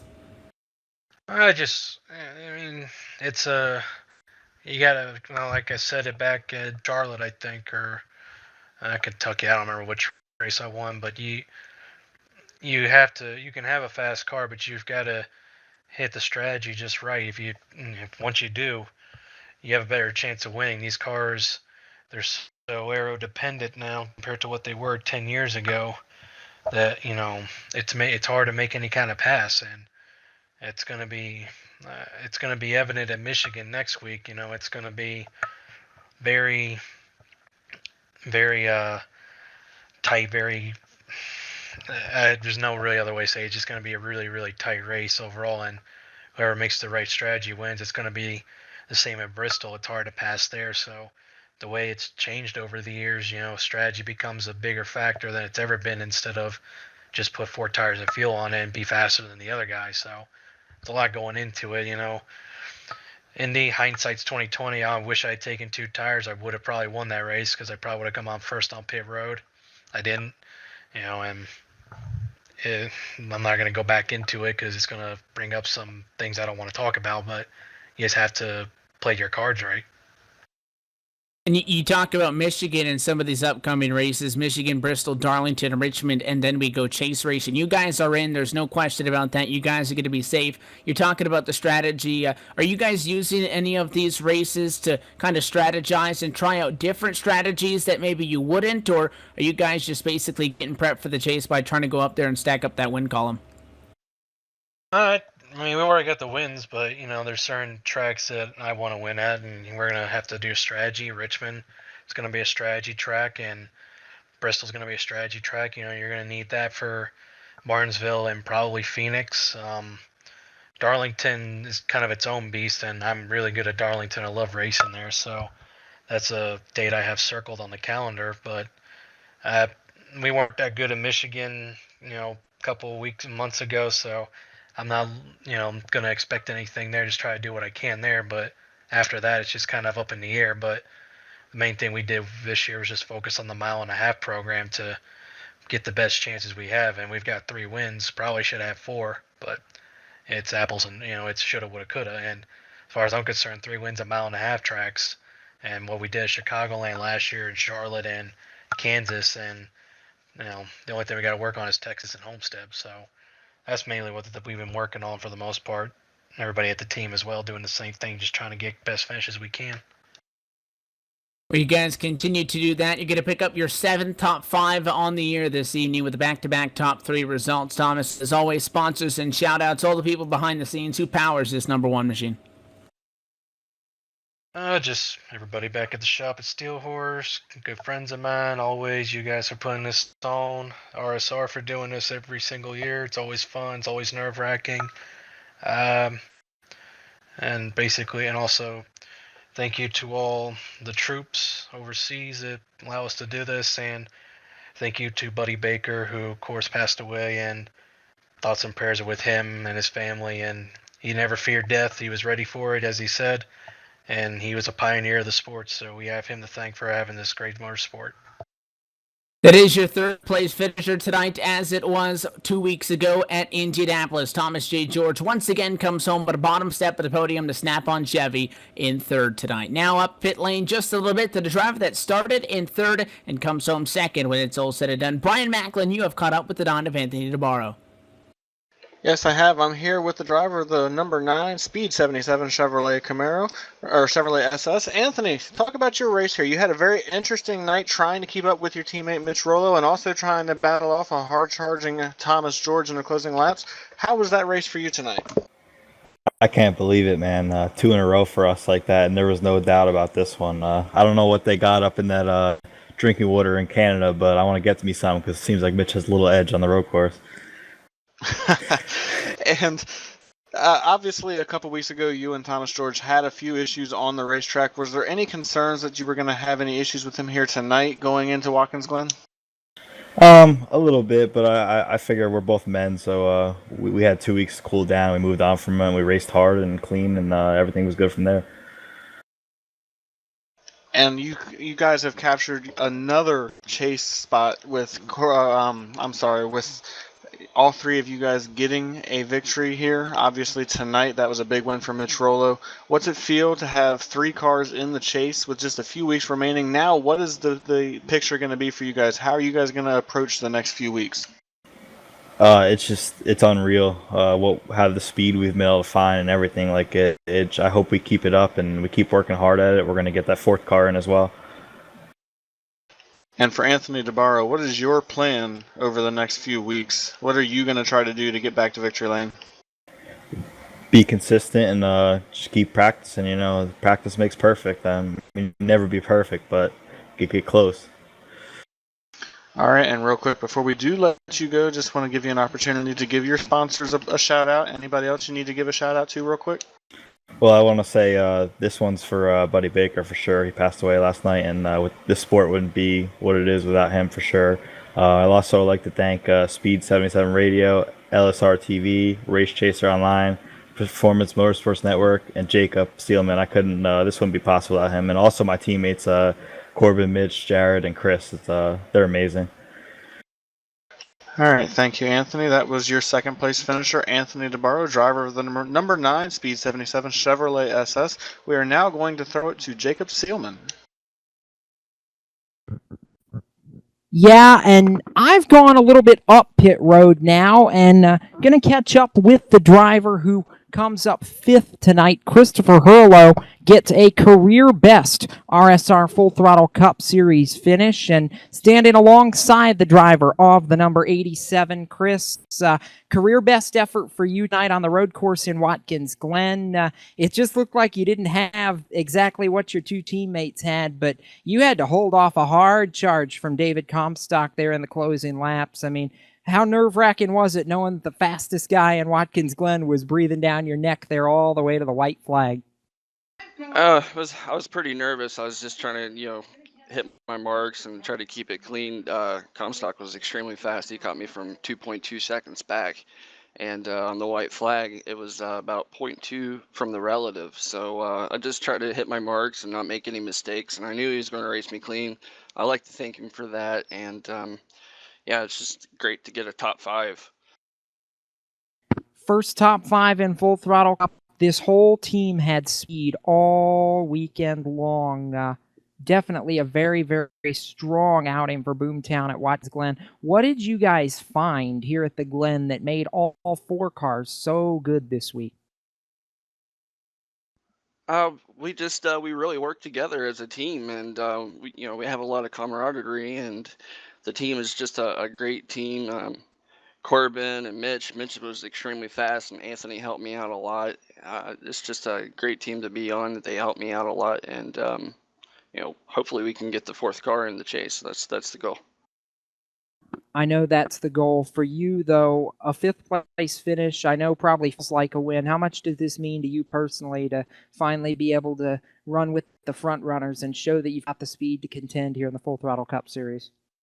It means a lot. I've worked extremely hard to get to where I am today, and we're just going to keep on working harder and try to go to these next 4 tracks and get a win. Before we head a little further up pit road, Chris, sponsors, shout-outs, who do you need to thank? Who makes it happen for this 87 camp? I'd like to thank you, Jacob Silverman. We couldn't do it without you. The whole team depends on you, and you're the man that signs the checks. Performance Motorsports Network, LSRTV, Race Chaser Online, and Speed Radio 77. Just thank you to everybody that has faith in this team, and we appreciate it. 3 top 5 for Boomtown Sim, and tonight it's definitely one to remember. Evan Pasoko, I will throw it up to you now because you've caught up with the driver who, unfortunately, while he didn't have the speed to contend tonight, it's still a strong outing for the defending champ, Eric Brundys. Your 2014 Full Throttle Cup Series champion, the driver of the number 94 machine, Eric Brundys, comes home in 4th place tonight. Eric, congratulations on the top 5 finish tonight. It's going to bump you guys up in that statistic, and you continue to be the highest driver in the chase grid with 1 win on the year. Tonight, your 11th top 10, second best amongst all active drivers right now. Solid run for you guys, but it started off a little bit interesting. Good start to the race, and a little bit of trouble in corner 7 got you guys a little bit behind. Yeah, it's good to be back in this booth again. It's been a while. But no, our race was almost over before it started. I I got up on the curb in the last turn, whatever turn number that is, and shoved me to the outside wall. And thankfully, it was just cosmetic damage, and it didn't really affect the car. So we just kept plugging away, and we had a top 10 car. I don't know if we had a top 5 car. We lucked out with the strategy. We pit literally the lap before the second yellow came out, so we were golden there, and we were able to come home with the top 5. And I think it moved us to third in points. Not that it really matters, but with the chase and all. But it was a good run for us. And a big thing to look at is now both road course races that we've had this year, although it's not going to be a factor anymore in 2015, the race winners did pit on the exact same lap that the second competition yellow came out on. So when you look at a race that has this designated strategy, we saw a big wreck up to the S's, no caution there, but still having those random cautions can kind of play it out like a strategy of an oval race. You never know when a yellow may fly. A lot of the guys, saying to a point that they're really helpless at the fact that they can't control a whole lot of it. You guys said that you nailed it pretty good, getting that pit stop in one lap before. Was that a conservative move to maybe pit earlier there, where you tempted to try to stay out later and you end up one spot in the positive, start 5th, come home 4th tonight? But did that pit strategy really make that big of a difference for you guys, or you think maybe that 94 had enough speed to drive back up through there if you fell back a little bit? Well, it wasn't really a conservative move. It's the earlier you pit, the longer you're gonna have to go on old tires, and driving on old tires is a strength of mine. And so I did it at Sonoma and brought home a top 10. So I figured pit with 20 to go, and 3 of those are gonna be that caution lap. So really, you're only gonna run 17 laps on your tires, and it's really not bad. So we took a chance, and it worked out. And I was about 2-3 feet from getting involved in that wreck in the S's, so it was another close call for us. So somehow we got away with a top 5 there. So we're sure you guys would like to try to move up that championship standing just a little bit before this chase does get underway. Bonus points a big factor in that opening round. Want to win on the year, 4 races left to go. Is there going to be a possibility of putting that 94 back in victory lane at these upcoming racetracks? Quite the variety. We'll head to MIS in 1 week. Then we got Bristol, Darlington, and Richmond. You feel confident there? Yeah, I do actually. The summer tracks I'm not real strong at. It's the spring and fall tracks, the ones we go to twice. Those are my bread and butter, and so we're getting back to around to some of those. And we got Darlington, Richmond at the end of the month, and those are actually my 2 best tracks in the service. So we'll see what we can do there. We look to run well, so hopefully we can have good runs and maybe steal out of win one of them or both. You enjoy running strong. You guys did exactly that tonight. You come home with the top 5 and get a little bit of momentum going into the back half of this regular season. Eric, before we let you go, sponsors and shout-outs, all of those good people. Who powers the 94 Ford Fusion? I just want to thank John Abbott for sticking with me, and he's trying to run the team and make us competitive. Again, we've had some guys leave this year, and our performance has dropped, and so we're really looking to kind of turn that around. So I want to thank him. I want to thank the Doug Brownie's Acoustic Show for sponsoring us tonight. I also want to thank my girlfriend Lonnie for watching, and you guys for a magnificent broadcast. I know everybody enjoys it, so thank you. We want to thank you for sticking around, taking the time to talk to us. Again, congratulations, and we'll see you in these final 4 races, and hopefully for you, you'll be back up in the booth sooner than the last interval. All right, thanks, guys. Appreciate it. Again, your 4th place finisher tonight, the 2014 Full Throttle Cup Series champion, Eric Brundies, comes home with the 11th top 5 on the year.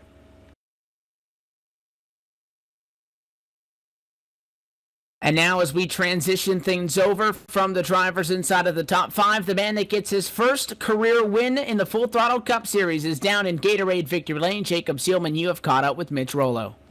It's a very special night indeed, and the whole crew has gathered around for this one. The Jegs Race Chaser Online Chevrolet SS finally parked in Victory Lane for the first time in his RSR Full Throttle Cup Series career. Mitch Rollo climbs out a winner. And it was a dominant drive. It was an impressive drive, Mitch, but were there any points at all in this night where you were a little bit nervous for a while knowing that David Comstock had arguably a car that was as good or maybe at different points a little bit better than yours tonight? Oh man, Jacob. I still can't believe I won that race, man.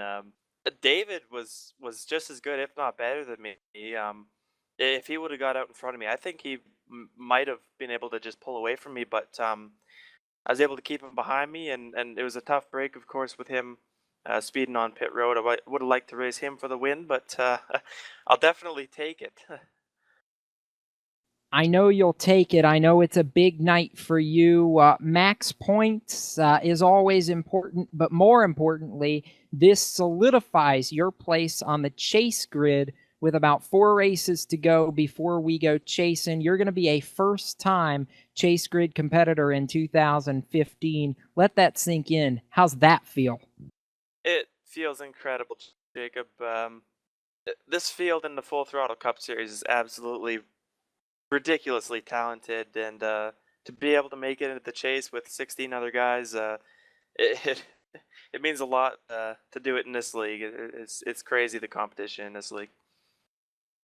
It's been a whole lot of fun to watch. I mean, once David had that speeding penalty, there was really no competition. The last few laps, you were kind of able to put it on cruise and counting down the laps, 5, 4, 3, 2, you're getting to the end of this. I mean, what's going through your head at that point, knowing you've got a 2-second gap, you've got a 3-second gap?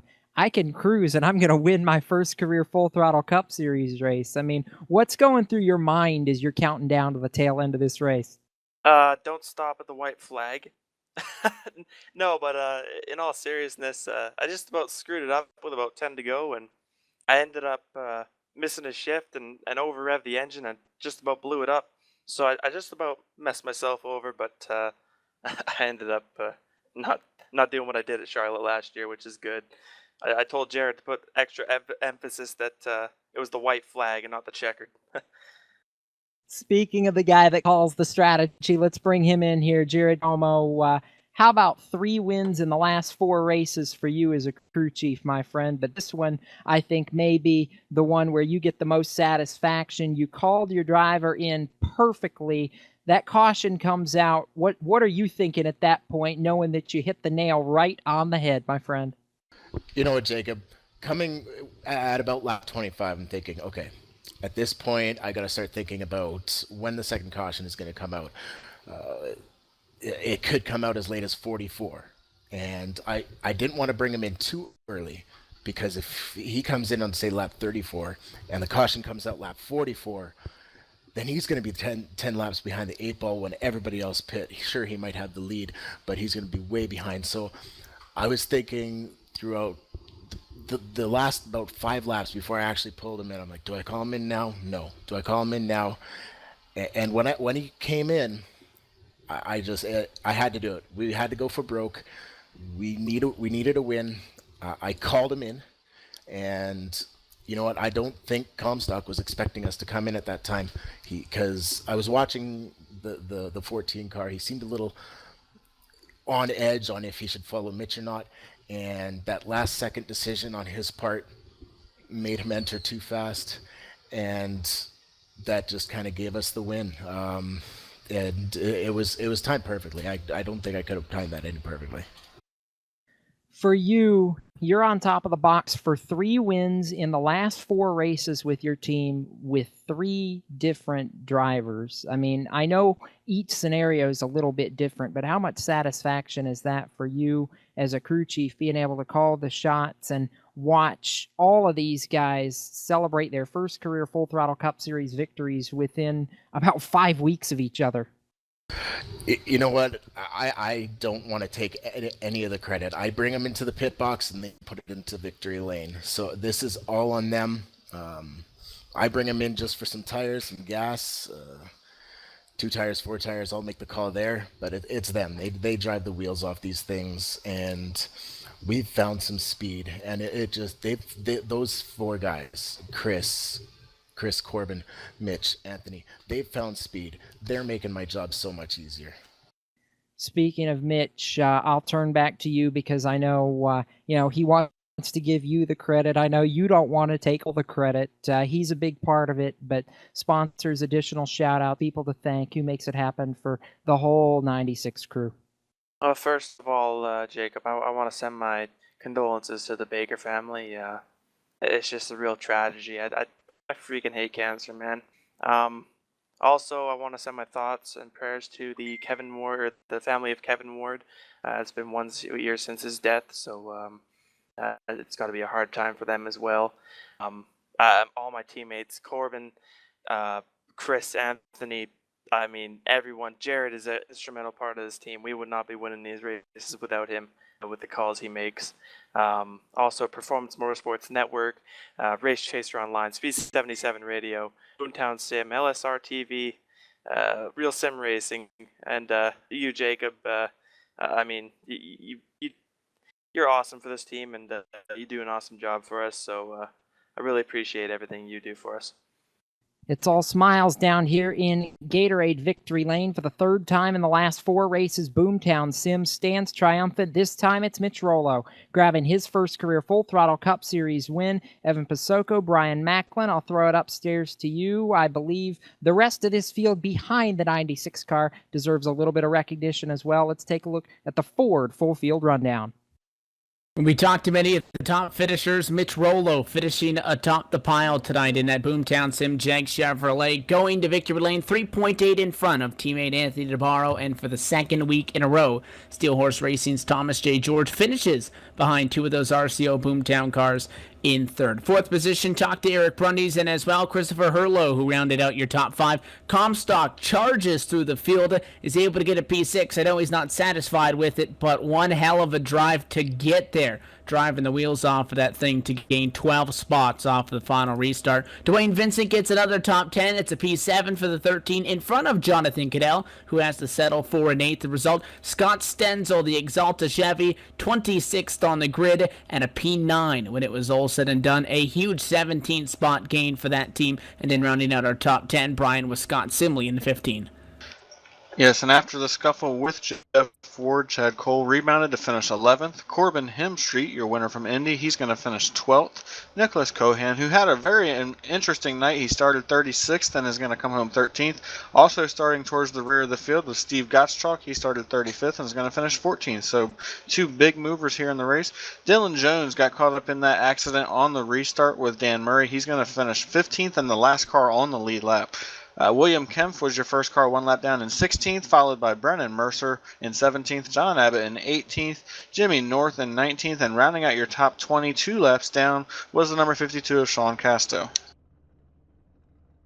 Continuing on down through the field, 21st position, Ryan Vaughn comes home 7 laps to the negative, and from here on out, all of these drivers finishing behind the wall. 23rd position, Rich Jet, Kevin Linden with a 24th. It was 25th for David Washington in his debut. Matt Lacrosse still on track, but after troubles early, has to settle for P26 after a big incident in the S's cut up the Sim Racing Graphics entry. 27th to Shyler Brown, Nick Silver, 28th, 29th to Douglas Wyatt, and Greg Evans in the 23 car. After starting inside the top 10 and being competitive, comes home in 30th.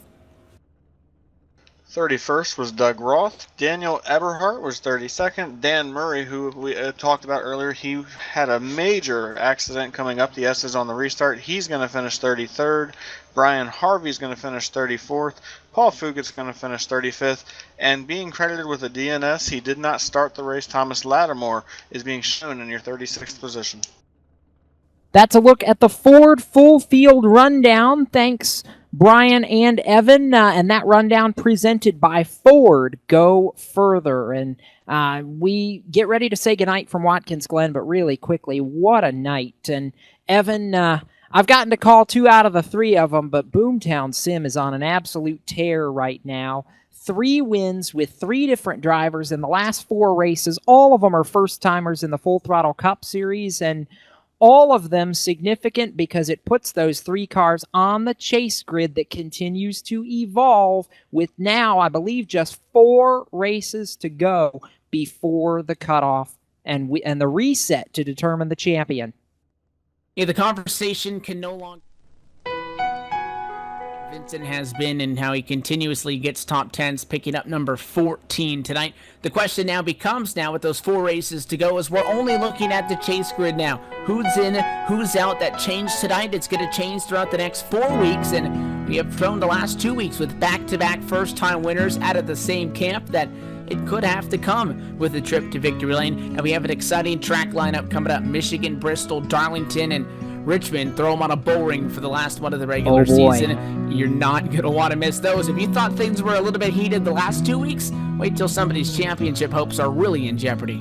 Yeah, and really quickly, before we go off the air tonight, want to give a chance to say these are the 16 drivers at the end of the night tonight that are on the chase grid. David Comstock, Thomas George, Eric Brundys, Jeff Ward, Dan Murray, Corbin Hemstreet, Greg Evans, Rich Jett, Mitch Rollo, Anthony DeBarro. Those are your drivers that are in by wins. That would be 10 drivers in on wins, 6 more in on points. They are Dwayne Vincent, Jonathan Cadell, Brennan Mercer, Chad Cole, Nick Silver, William Kempf. That is the cutoff. 15th in points right now is good enough to get you in. Steve Gottschalk is the first man out. He is 19 points outside of being on the chase grid, and he is 16th in regular season points. So we're going to be keeping an eye on this. It's going to change. We've got 4 races left to determine the 16 drivers that will compete for the Full Throttle Cup. But right now, we're going to say congratulations to the one who wins tonight in Watkins Glen. Congratulations go out to the JEGS Race Chaser Online Chevrolet team of Mitch Rollo, who notches his first career Full Throttle Cup Series victory in the Finger Lakes tonight. For Brian Macklin, Evan Pasoko, and our executive producer, Laura Lawson, I'm Jacob Seelman saying goodnight from the Glen, and as we do, we pause to pay tribute to the gentle giant who fell earlier today. This broadcast dedicated to the memory of Buddy Baker, the 1980 Daytona 500 winner, passing early this morning after a quick bout with lung cancer. Buddy, our thoughts and prayers are with you, and as you said, it's not goodbye. It's until we meet again, and we're not crying when we say your name. We are smiling, and we're thinking of you, my friend. Buddy Baker was 74 years old. We'll see you next Monday night as we head down the road towards the Full Throttle Cup. Good night.